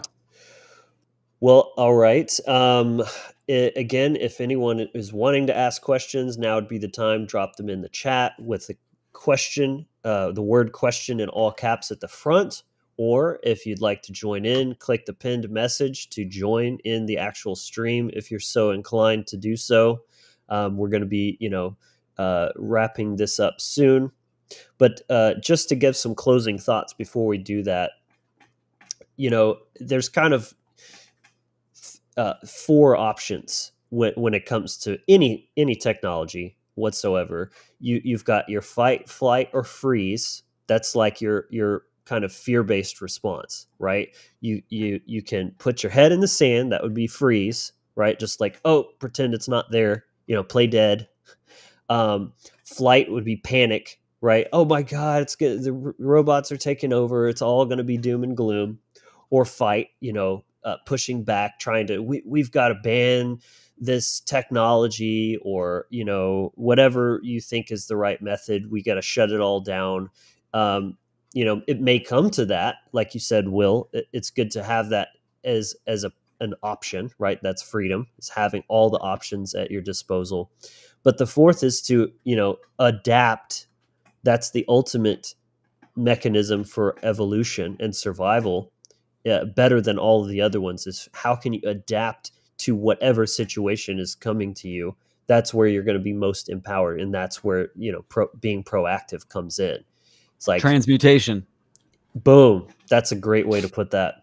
Absolutely. So the takeaway is that this episode, my intention was not to create something that's pro or anti AI. I'm using it myself.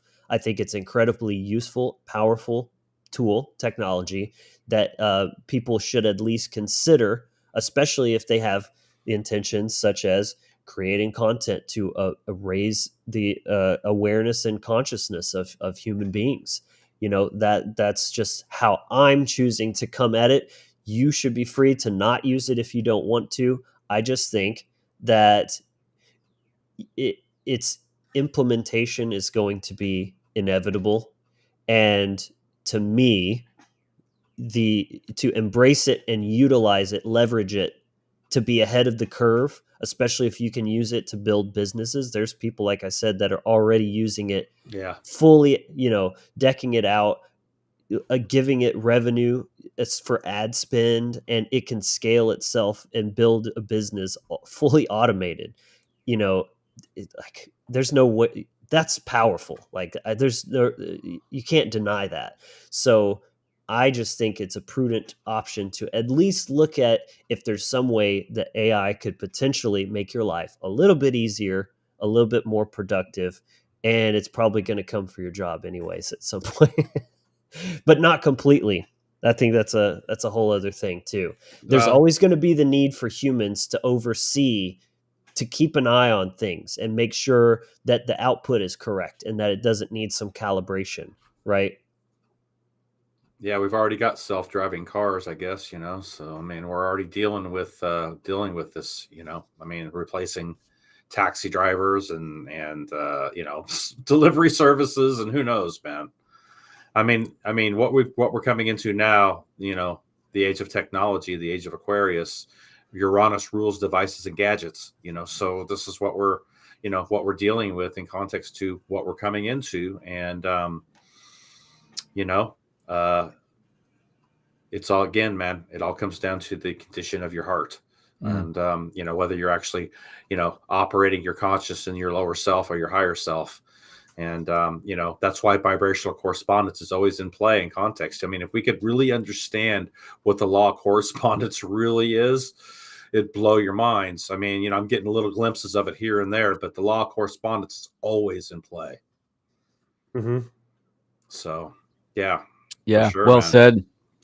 The Aquarian age is very Aquarian, right? And we're in that Absolutely. transition period. It can go multiple ways. Yes. I think activating and taking control and utilizing, but for what is the question, right? So we need Yes. that message. My message always stands firm. It's like you need to activate internally so you can activate externally and get Yep. out there and talk about doing the work, the one great work to end human slavery. And this is another tool that can help advance that message, because we need numbers is what we need. We need Yes. more minds to activate on their own and take action within themselves. Yeah, I mean, So- that's taking it back to the needlecraft itself. I mean, when you're looking at what the graphene and what's actually being built inside of people right now, Yeah. in context to AI and frequencies and the biwave frequency that's going on, unless you can actually, I think there are ways you can purge that. If you have taken the needlecraft, there are some things that you can actually do to actually purge that out. It's hard, it's difficult, it's a hard road, but I think you can do it. I've heard of it happening. But again, this is what we're dealing with. I don't know what the percentages of people on this planet that have actually taken the needlecraft itself, but it's up there. Yeah. So we're also dealing with that factor with AI as well in context to control the control system. Exactly. Exactly, man, for sure. That was a great comment too. I agree with that. We need open source AI to ensure the little guy can keep up with big tech. Yep. Yeah. Absolutely. Freedom-minded software development. I mean, this would all help out for sure. Yeah, I think that came up in the and again, I'm going to leave several videos in the description of some stuff that I watched that I found was really profound. One was an interview on Lex Friedman of actually Sam Altman, one of the lead designers or developers of ChatGPT, and I think he talked about making it open source. I think he has some concerns about that being, making it too available for people, nefarious actors and that kind of thing. But who knows, right? I mean, whether he's being genuine about that or if that's just an excuse, we don't Right. really know, Yeah. But it's like you don't have to necessarily believe everything they're telling you. Like that doesn't really affect me using it to write the description copy on a YouTube video or research mobile hotspots, right? That that's still useful to me regardless. So it's just knowledge and discernment. It's how you're using it, and that's important too. This comes back to the consciousness, not just in terms of moral and ethics, but even just from a practical standpoint, learning how to use a tool the best way possible, best practices, and learning what its strengths and weaknesses are, basically. Yeah, everything that we can use to our advantage to get this message out, we've got to do it. Yes. That's how I see it. Yep. We got to work with it, man. Yeah. I mean, absolutely. Rodney, you could ask it questions about astrology. You could ask it, Right. What are some maybe tools, software They that already have you could be software out, using. man, for Well, astrology. Yeah, I'm aware of that. I'm just saying, but there may be ones you're not aware of Oh, that yeah. do things that you didn't know about. And you could say, what are the 10 best software for astrology? And Yeah, they give you right. a list and you'd be like, oh, what's this? And then you would, Yeah. like that's how I've been using it is as a research tool. You can't maybe rely on it to tell you definitively that, anarchy is the most ethical, or, it's going to be like, well, some people say this and, there's much debate around it or whatever. But if you're searching for, that's why I say it's how you're using it. If you're Right. using it to just research, like, what's the best way to get a loan for starting up a small business, right? Or what's the best strategy for growing a YouTube channel? Like Right. it can disseminate, distill like just an unfathomable amount of information in an instant and Yeah, give it's you amazing. like a Yeah. condensed point version of it. It's Yes. pretty incredible. So I think a good place to kind of end the conversation is with this quote by none other than Mark Passio. He's talking about knowledge here, but I want to modify this to say AI. So the only way that you can ensure truly that AI may be, if used in the wrong way, dangerous and could be used in irresponsible ways, the only way you could ensure that AI from not falling into the wrong hands is to propagate it as widely and freely as possible. It works perfectly in this case, even though he's talking about knowledge here, because it's a tool, as we've said. So yeah. All right. Any takers on the call in? I'd love to have you on. Don't be scared. We're not going to bite.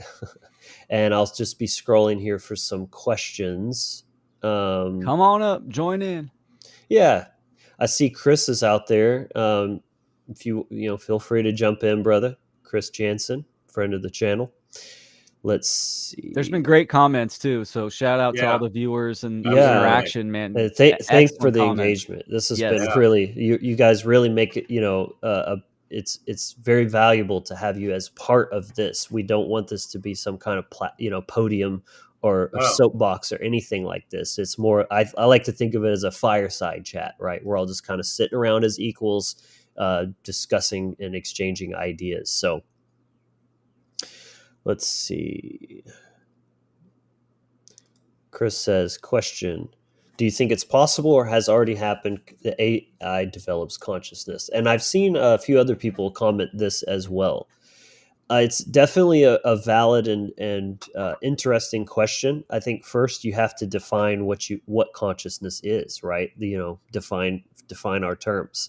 Are we talking about, because some people would equate consciousness with just intelligence or even intellect, right? The ability to take information and process it and put some sort of output or like an analysis or some sort, like, right? Well, if that's the case, then yeah, it's already conscious, because that's exactly what it does. But I wouldn't say that that's what consciousness really is. I think there's a lot of different components, like check boxes, that you have to kind of tick to really fulfill like what consciousness truly is in its totality. I don't think it's just awareness, because a webcam that can autofocus, that's awareness. It's aware, it's calibrating, it's reacting to a stimulus, right?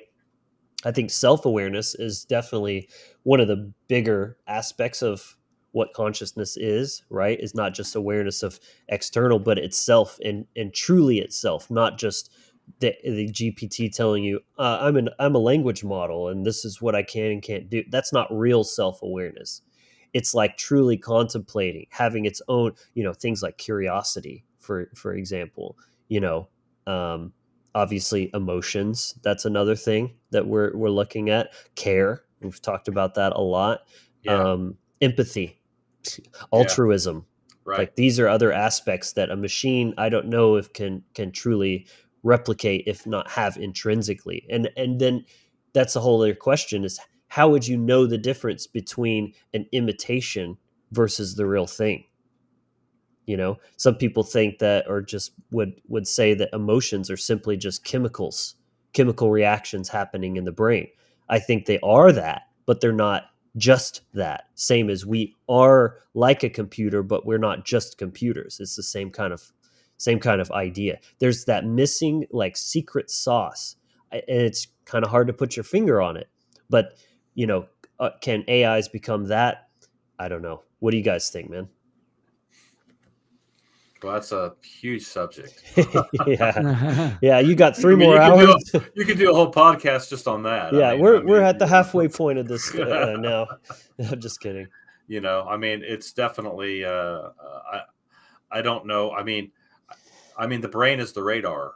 So it's where everything comes through. And so it's the etheric aspect in context to your soul spark, and your life force energy that's inhabiting the technology in context to this organic, so, I think one of the things that, if you want to look at in context to the dark aspect, transferring of consciousness with the ones and the zeros in context to the biwave frequency.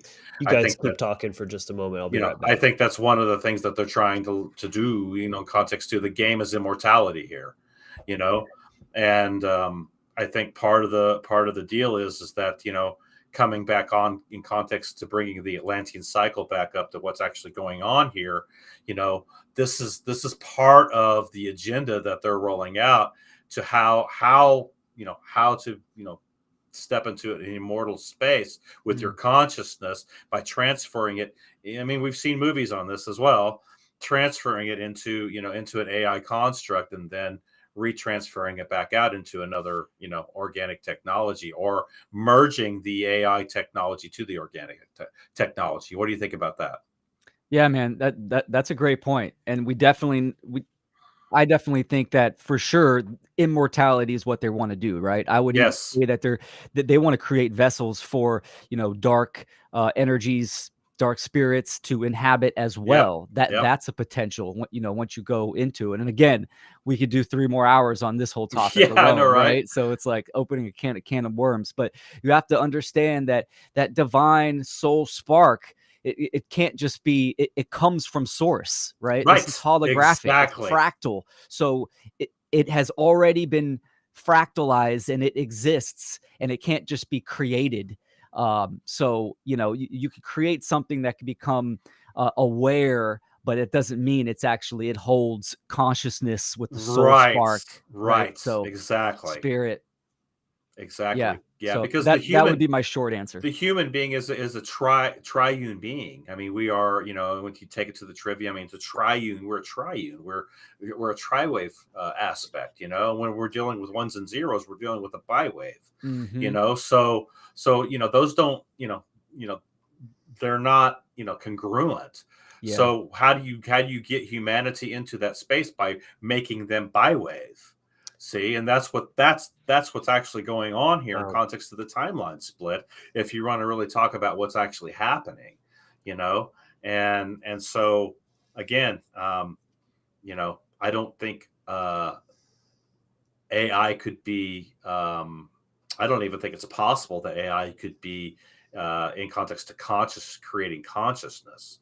Because information has to be inputted and behaviors have to be, developed with it, so that's a big psyop. I think this is I why think so too. it's been in the movies for Yeah. years, over 20 years. We've seen this, right? Yes. It's to degrade the human being and the Yes. human essence. Like, Exactly. AI, we're going to have robots that are going to be better than humans. Right. So, wow, this is really getting good, man. This is interesting because like there's 2 ways to look at that. And Chris, I see you waiting patiently. We'll bring you on in just a second. Oh, what the hell? I'll just bring you in, man. bring them on. What's up, Chris? What's up, man? There he is. What's up, man? Hey, what's up, guys? Thanks for taking on my question. Yeah, absolutely. There's 2 ways to look at this, right? There's like, look how great humanity is. We're so amazing and powerful. We've created artificial intelligence. That's like one with the hubris aspect. Or, human beings are so trivial and meaningless that we can replicate it. We can just create a machine that's better than we are, right? You see how there's like 2 different spins on that same kind of dichotomy, which The is $6 really million interesting. man, right? I mean, we can make him powerful and baggering. He can jump higher and run faster. Yeah, but those are performative metrics. And I think this is really fundamental and key to look at here, is that like we are little g gods. We are little c creators, but we are nothing compared to like the power of nature. This is the true creative force. Right. And like, so we can, again, it's imitation. It's artificial intelligence. We can make it really good and really convincing, but we cannot actually create something that is in the same essence of what we are as actually divine beings. We cannot create divine beings in our image. It's like man's law versus natural law, right? Like we're trying to, 100%. human beings are trying to create a system of law and justice, right? It's a proxy. Nature is the ultimate authority, right? We can't I mean, a good example is a man and a woman come together to create what? To create the vessel, right? So, but that soul, that spirit, that light force energy comes from, cosmic forces, source, you could say, or Yes. you know, you can get into the other realms as well. So Yes. I'm curious what Chris, Chris thinks. yeah, Chris, you got something to add? Yeah, you know, you guys got me going when you were talking about evil and you were talking about tools. And, you know, I was trying to say a tool isn't evil, you know, like you were pointing out. You know, I love the subject of evil because that's what I center on a lot in my philosophy Yeah, stuff. And I so think I'm like, well, is AI evil? And I'm like kind of agreeing with you that, yeah, it's a tool. But then my mind's kept going with it and it's going, well, what if it does become conscious? You know, like I think what makes us unique from most other aspects of nature is we have this thing I call like the divine crystal. It's like our consciousness and it's our divine connection. And that's what makes us so valuable and why we say to people, you need to look within, because that's our divine connection to the great all, to the God, right? Yes. Well, when you think about it, even though we create this AI, it's still within the realm of reality of what God, of what the great all is. So it's made of God, it's made of love, it's made of truth. So how evil can it really be? You know what I mean? And then so, you know, it kind of got my mind off on that whole question as well. Can it spin off and become something evil on its own? Maybe that's what happened in our ancient history. I've wondered about that often, many times. And so it's kind of perplexing. Yeah, it's interesting because again, you know, of taking it back to the animistic mindset of everything is consciousness, but of various degrees. You know, that law of polarity there. So it's like even a rock has consciousness. We have more of it, but then what is that fundamental difference between us and a highly intelligent, aware, you know, machine? You know, that's just a question. You know, I'm not claiming to have the answer by any means, but it is Spirit. spirit. Yes, Spirit, right? Because ether. a robot, if you look at a robot, it has to It is generate its spirit. own energy, its own Yeah. spirit, right? Yeah. Exactly. So Of course, that's the right answer. Yeah. But yeah, you know what you're saying about evil is it's very important, a very poignant, you know, kind of observation there, because I think for something to be evil, it has to have an intention, right? Just because something like, you know, when an animal dies of a broken leg, or you know, like a lion eats a gazelle, that's not evil because that's they don't have that higher consciousness.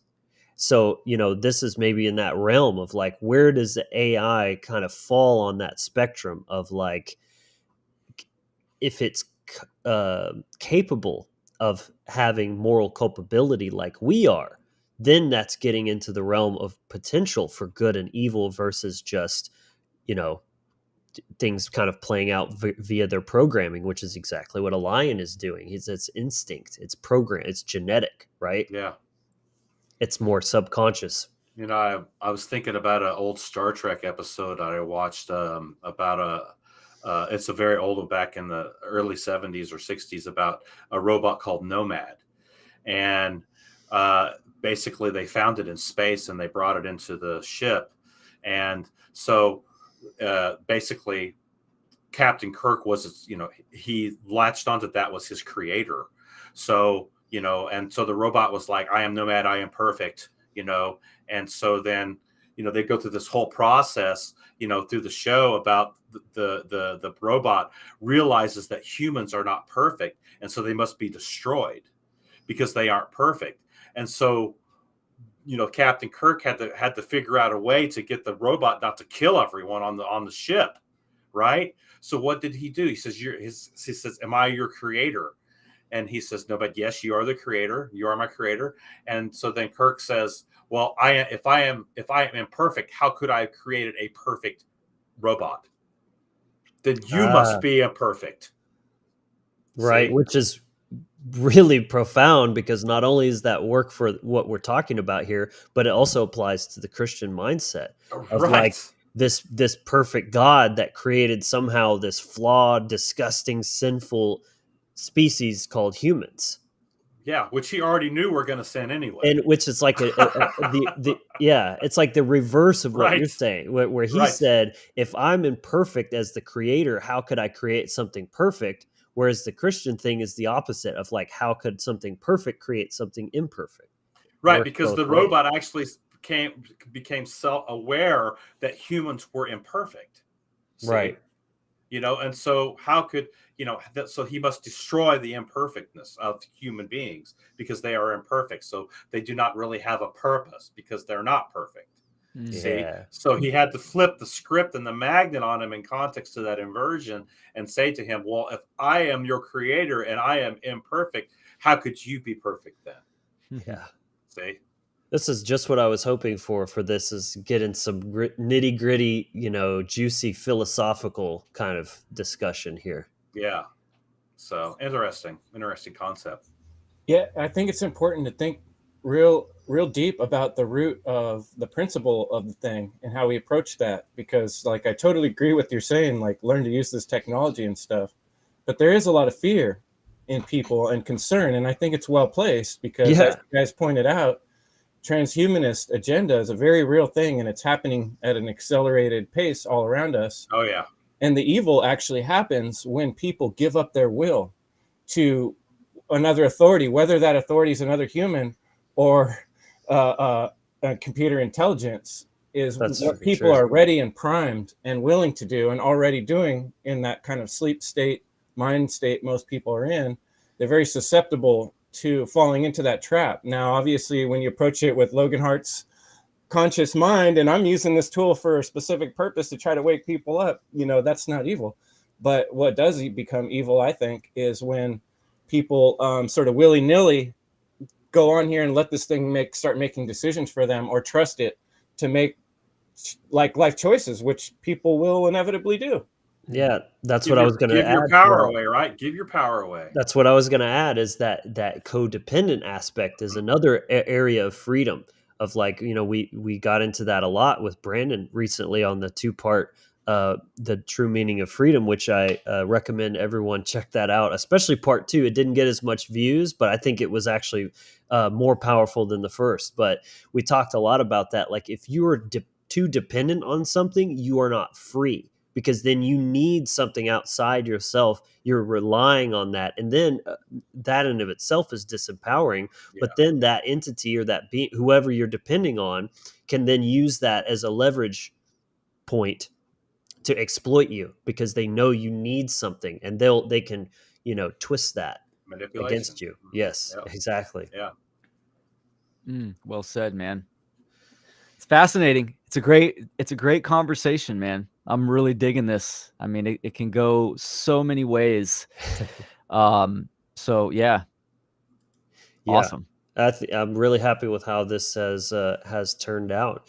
If anyone else has any more questions, drop them down. Otherwise, we'll probably get ready to wrap this up here. The Oracle will tell us what to do. Attitude will arise from the Advent. Let's see.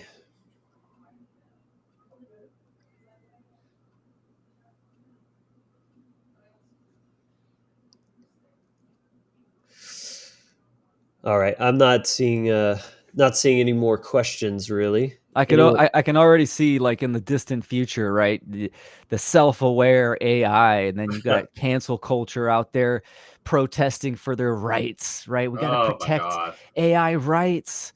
They got to be. So now we need a robot, gender neutral symbol on the bathroom, because it's got to leak its oil or some shit. It's like, wow.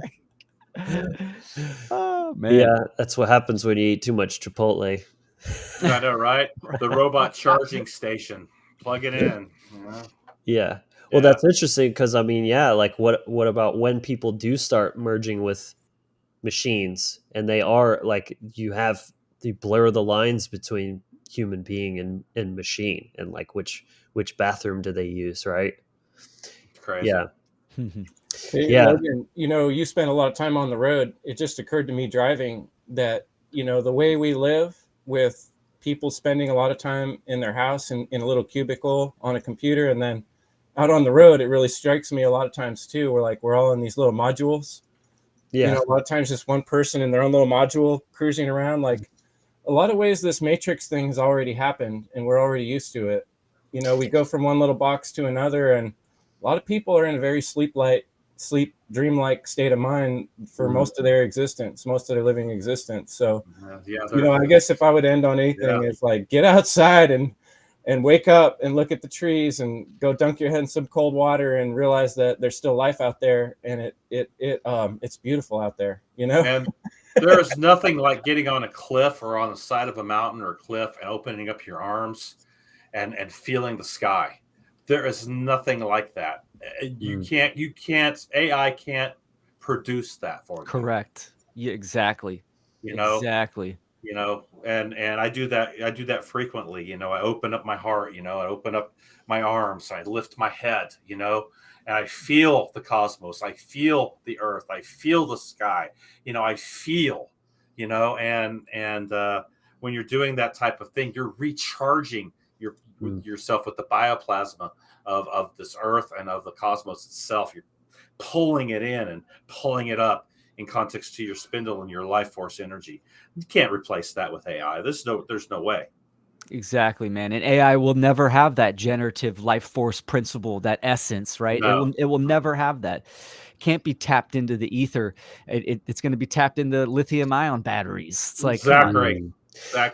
That's going to bring it up for me, looking at the difference between the survival instinct, right? Which it seems like the AI already has, first of all. Oh, Zendra's joined the chat or joined backstage. Interesting. 1 second and I'll bring you on here. The survival instinct that even like a single cell organism has, right? It doesn't take a very high level of consciousness to have that, right? That everything wants to live, right? And it will do pretty much anything it needs to survive. But look at the difference between that and what you're talking about, Rodney, where it's not just the desire to stay alive, but a profound reverence for just existing, right? The joy of and gratitude that you can feel for having life, for having health, for having freedom. Yes. Like there's got to be some very fundamental difference between those two kind of concepts. What do you guys think? Anything to add on that? Yeah. Today about self-appreciation, that there's a self within ourself that hears everything we say and everything we think, everything we smell, and it appreciates, rejects, criticizes things as they're happening in the moment. And there's like an awareness behind that awareness. And, I don't think that a mechanical programmed thing has that ability. Now, can it be developed? That was my curious question. I'm not sure, but I don't think so. I think that's what I call the divine connection. And that's what really is the space where we experience joy, is really experiencing the experience, being the experiencer of the experience while being the one that produced the experience in some way. While being yourself, which is a unique self as well. Like the AI have experience of self in that regard, like individuality, personality, every person that has their own desires and preferences and things like that. Like, that's where it gets really into the nitty gritty. So does it really have free will, or is it operating in parameters, right? Because even with human beings, free will has to be activated. Right. Well, this is what a lot of very Darwinian-minded people say, that free will doesn't exist. It's just a program, right? And you're just kind of a slave to your, avoiding pain and trying to gain pleasure, that sort of thing. Mm-hmm. I want to bring Zendra on before she gets scared and runs away. I have to run, man. I've got band practice here that's coming up right now, man. But great, man. Thank you so much, Rodney. I appreciate you sticking it out for as long as you did, and you as always, brought a lot of value to the table. Awesome, thanks, man. Look forward to thanks, Rodney. Thanks, guys. Much love. Later, Take brother. care. Zendra, you're live on the Wizard Factory. How are you doing? Uh-oh. I think we got the gray screen issue. I've seen this happen before. If you are, I'm not sure if you can hear me, try coming on through the updated version of Google Chrome. That seems to work the best, because sometimes I've seen this issue happen with Restream, where it just comes in and it's just blank and nothing's coming through. So if you want to exit out and then try to join in, I don't know if she can hear me or not. Assuming it's a female, The Zindra. damn gray screen. Yeah. I've seen that hate before. that. Well, it's a good topic. Maybe Logan, maybe you actually you said you have videos that you recommended attached to this episode, huh? Yes. So there's that conversation between Tom Bilyeu and Raul Powell, which I played first. There was that clip between the two nerdy guys. Those guys are really funny. I've seen some of their other stuff as well.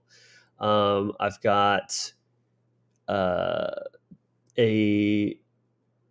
Lex Friedman. That's a good one. Zindra. Have you guys ever watched, like one of those conversations between two AI bots? I've seen a couple of them where they end up kind of in that part of the conversation like you were describing, where they're discussing whether humans are worth keeping around or not, with how much trouble we are. Yeah. It's really interesting to see what happens when they have those. That's worth, if people are curious, look it up on YouTube or whatever, conversations between two different AI bots. Incidentally, that's kind of happening already, because people use ChatGPT to write an email and they send it to somebody else, another human, and then that person copies that message, puts it in ChatGPT and says, give me the bullet points, and then they read that, and then they generate a response back and send that back. So it's basically like the AI is talking to each other through human beings, and the people actually aren't reading the emails themselves. They're reading like the condensed version. Hello, Zindra. Welcome to the show. Nice to see you. Thank you for your. Can you hear me? Yes. Thank you for your bravery of having the camera on as well. I commend you for that. Well, I just want to put some organic kitten vibes into this very artificial talk. So nice. Yeah, I've got 4 of them running around like crazies here. So AI can't do this, only nature can, right? Absolutely. Right. Absolutely, 100%. Right. You can't give a badge and a gun to that and have it patrol the streets either for us. Yeah. Oh, hello. Do you want to say hi too? Oh, what a cutie. The doggy. Lots of unexpected guests on the stream. I guess I'm one of the doom and gloomers with the AI a little bit. Although I really like Shazam, the app that you can find your music. Music, yeah.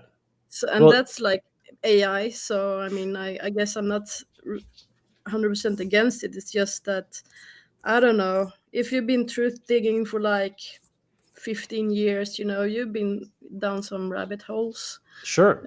Kind of dark ones. And we're not trying to deny any of that by any means, but the fact that you can think of one that is actually useful to you, that's literally all we're saying, is like, find ways that this can be useful to you.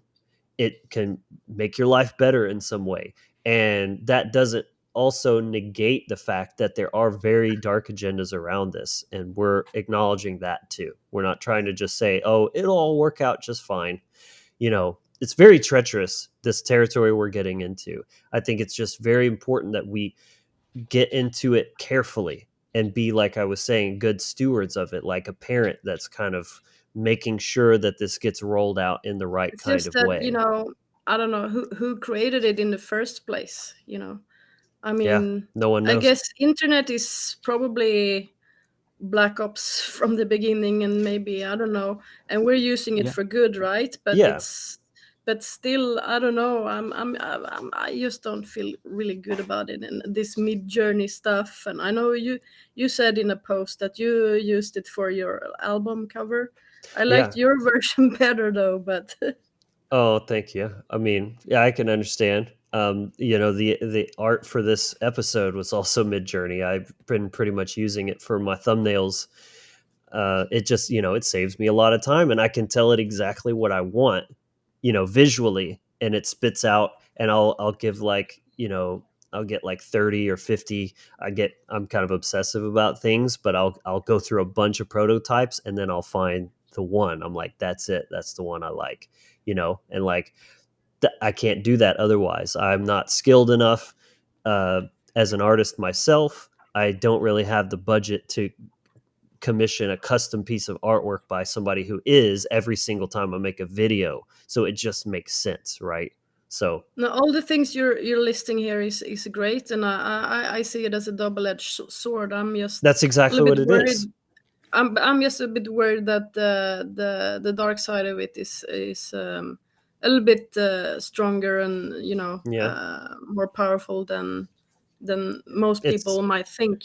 Like, I mean, I myself live with like Morgellons and stuff, and it's that's not maybe AI, but that's like biotech shit, bioweaponry shit that they're doing, and it's like so I have a personal relationship to all this kind of, I don't know, I see the damage on a personal level that this new things that they're whatever they're doing, so I guess I have completely valid what you're saying. It is a double-edged sword, and that's exactly the same thing that we're trying to say. Definitely. And it's definitely going to be used. It is being used for control to enhance the new control system, because the majority of people are ignorant and immoral and condoning violence and condoning government and the belief in authority, right? This is the whole purpose of kind of coming out and educating people and trying to inspire people to activate within themselves and stand for freedom. And these tools are here. They've been here for a little bit of time, and they're going to advance. Some of these tools we can use to our benefit to increase the message, just like a phone, right? I mean, I was anti-smartphone for a long time. I used a flip phone for, I don't know, until my friends were like, dude, just get a fucking smartphone. And now you can use a smartphone as a tool to make content and to spread the message. So it really comes down to like what you stand for and how you use it. But everything you say, I agree with you 100%. And a certain I'm just level a bit of worried fear about, like how they're pushing the smartphones. Like I'm from Sweden, and in Sweden they're like really getting into the cashless society here. Like almost no one, or actually I've been to the State once, but that was so many years ago. But like it seems like you guys use cash still quite a lot. Here it's like people look at you as like a UFO sometimes if you like want to pay. I bought something on I don't know what the equivalent would be, like Craigslist or whatever, like secondhand thing, a couple of weeks ago, and the guy and I came with cash, and he was like, because here the big banks have created something called Swish, which is like a instant money transfer between bank accounts. And that's like with a smartphone app, and that's taken over completely.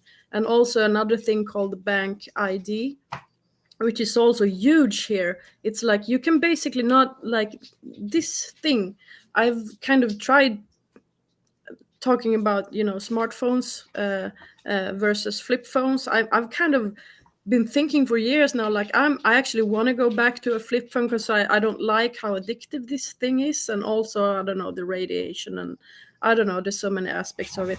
But it's like impossible, because they use like bank ID for everything. Anything you want to purchase, you want to log into the any governmental site, you want to talk to someone on the phone, you need to like ID yourself. I mean, like Sweden is one of the in the forefront of the New World Order, like it's I don't know, maybe it's hard for other people to realize what's going on over here, but it's like it's actually really, they're really pinning down on us here, Understandable. So, totally. Yeah, I mean, there's definitely a big movement happening regarding currencies. This is a big aspect of the shift that's happening globally in terms of the collapse of fiat and central banking in general. They're trying to roll out these central bank digital currencies. I don't know if you've heard of that, Zindra, but it's essentially programmable money that they can, put an expiration date on. They can tell you where you can and can't spend it, or they can censor you if you're posting things they don't like. Then your account gets frozen and you can't spend your money, or all these kind of things. It's truly horrific. The banks do that already here. Sure, like and we freeze saw like accounts with and stuff the for, like, Canadian trucker movement, they were freezing people, yeah, that one, but at the same time, you have cryptocurrency, which has come about, and even in that Canadian situation, they were sending Bitcoin. That was a real world use case for a currency that can't be controlled. It's decentralized and it's permissionless and borderless and immutable and trustless and all these things. Like this kind of parallel society I'm kind of kind of concept that's very on the coming. edge of crypto as well. But I mean, I don't know. I'm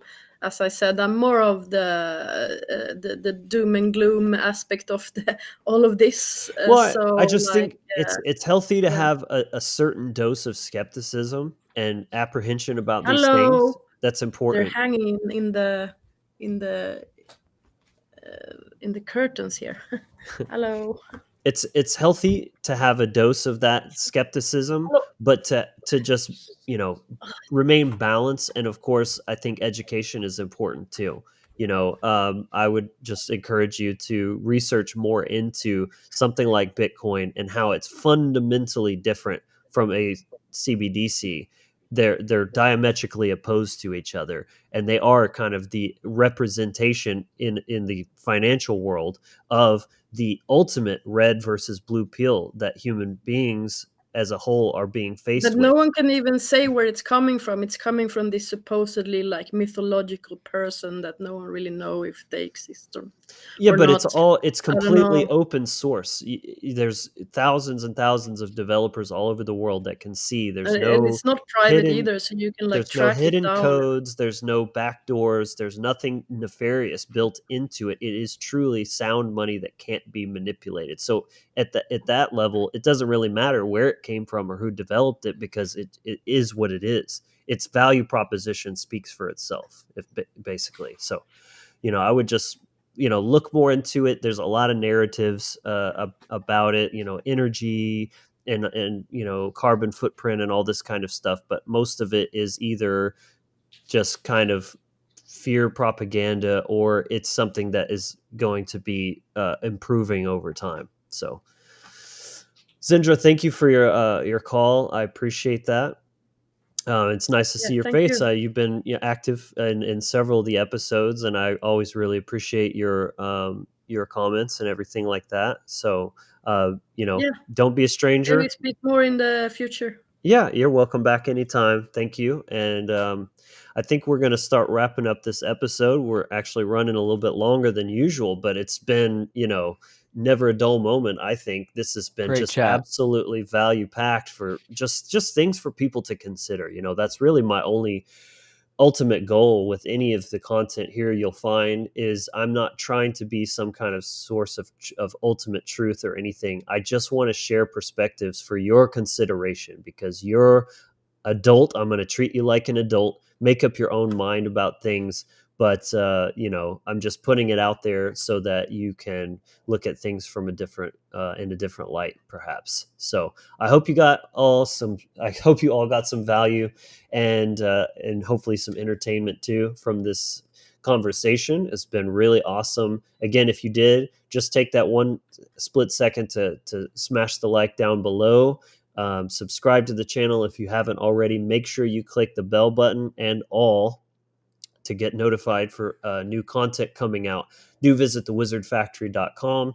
Find us and our content on all social media platforms of your choice, and join us every Saturday for these live streams at noon Central Time. Chris, thank you for hopping in here, buddy. I appreciate your inputs and everything like that. Will, always a pleasure as well. As you know, we'll be doing lots more episodes in the future together. So, and most of all, thank you everyone who watched today, who engaged in the chat and, engaged with the content in some kind of way. Much love to you all. So that's going to wrap up today. Really good one. Appreciate everyone, and we'll see you next week. But until next time, as always, be empowered, inspired,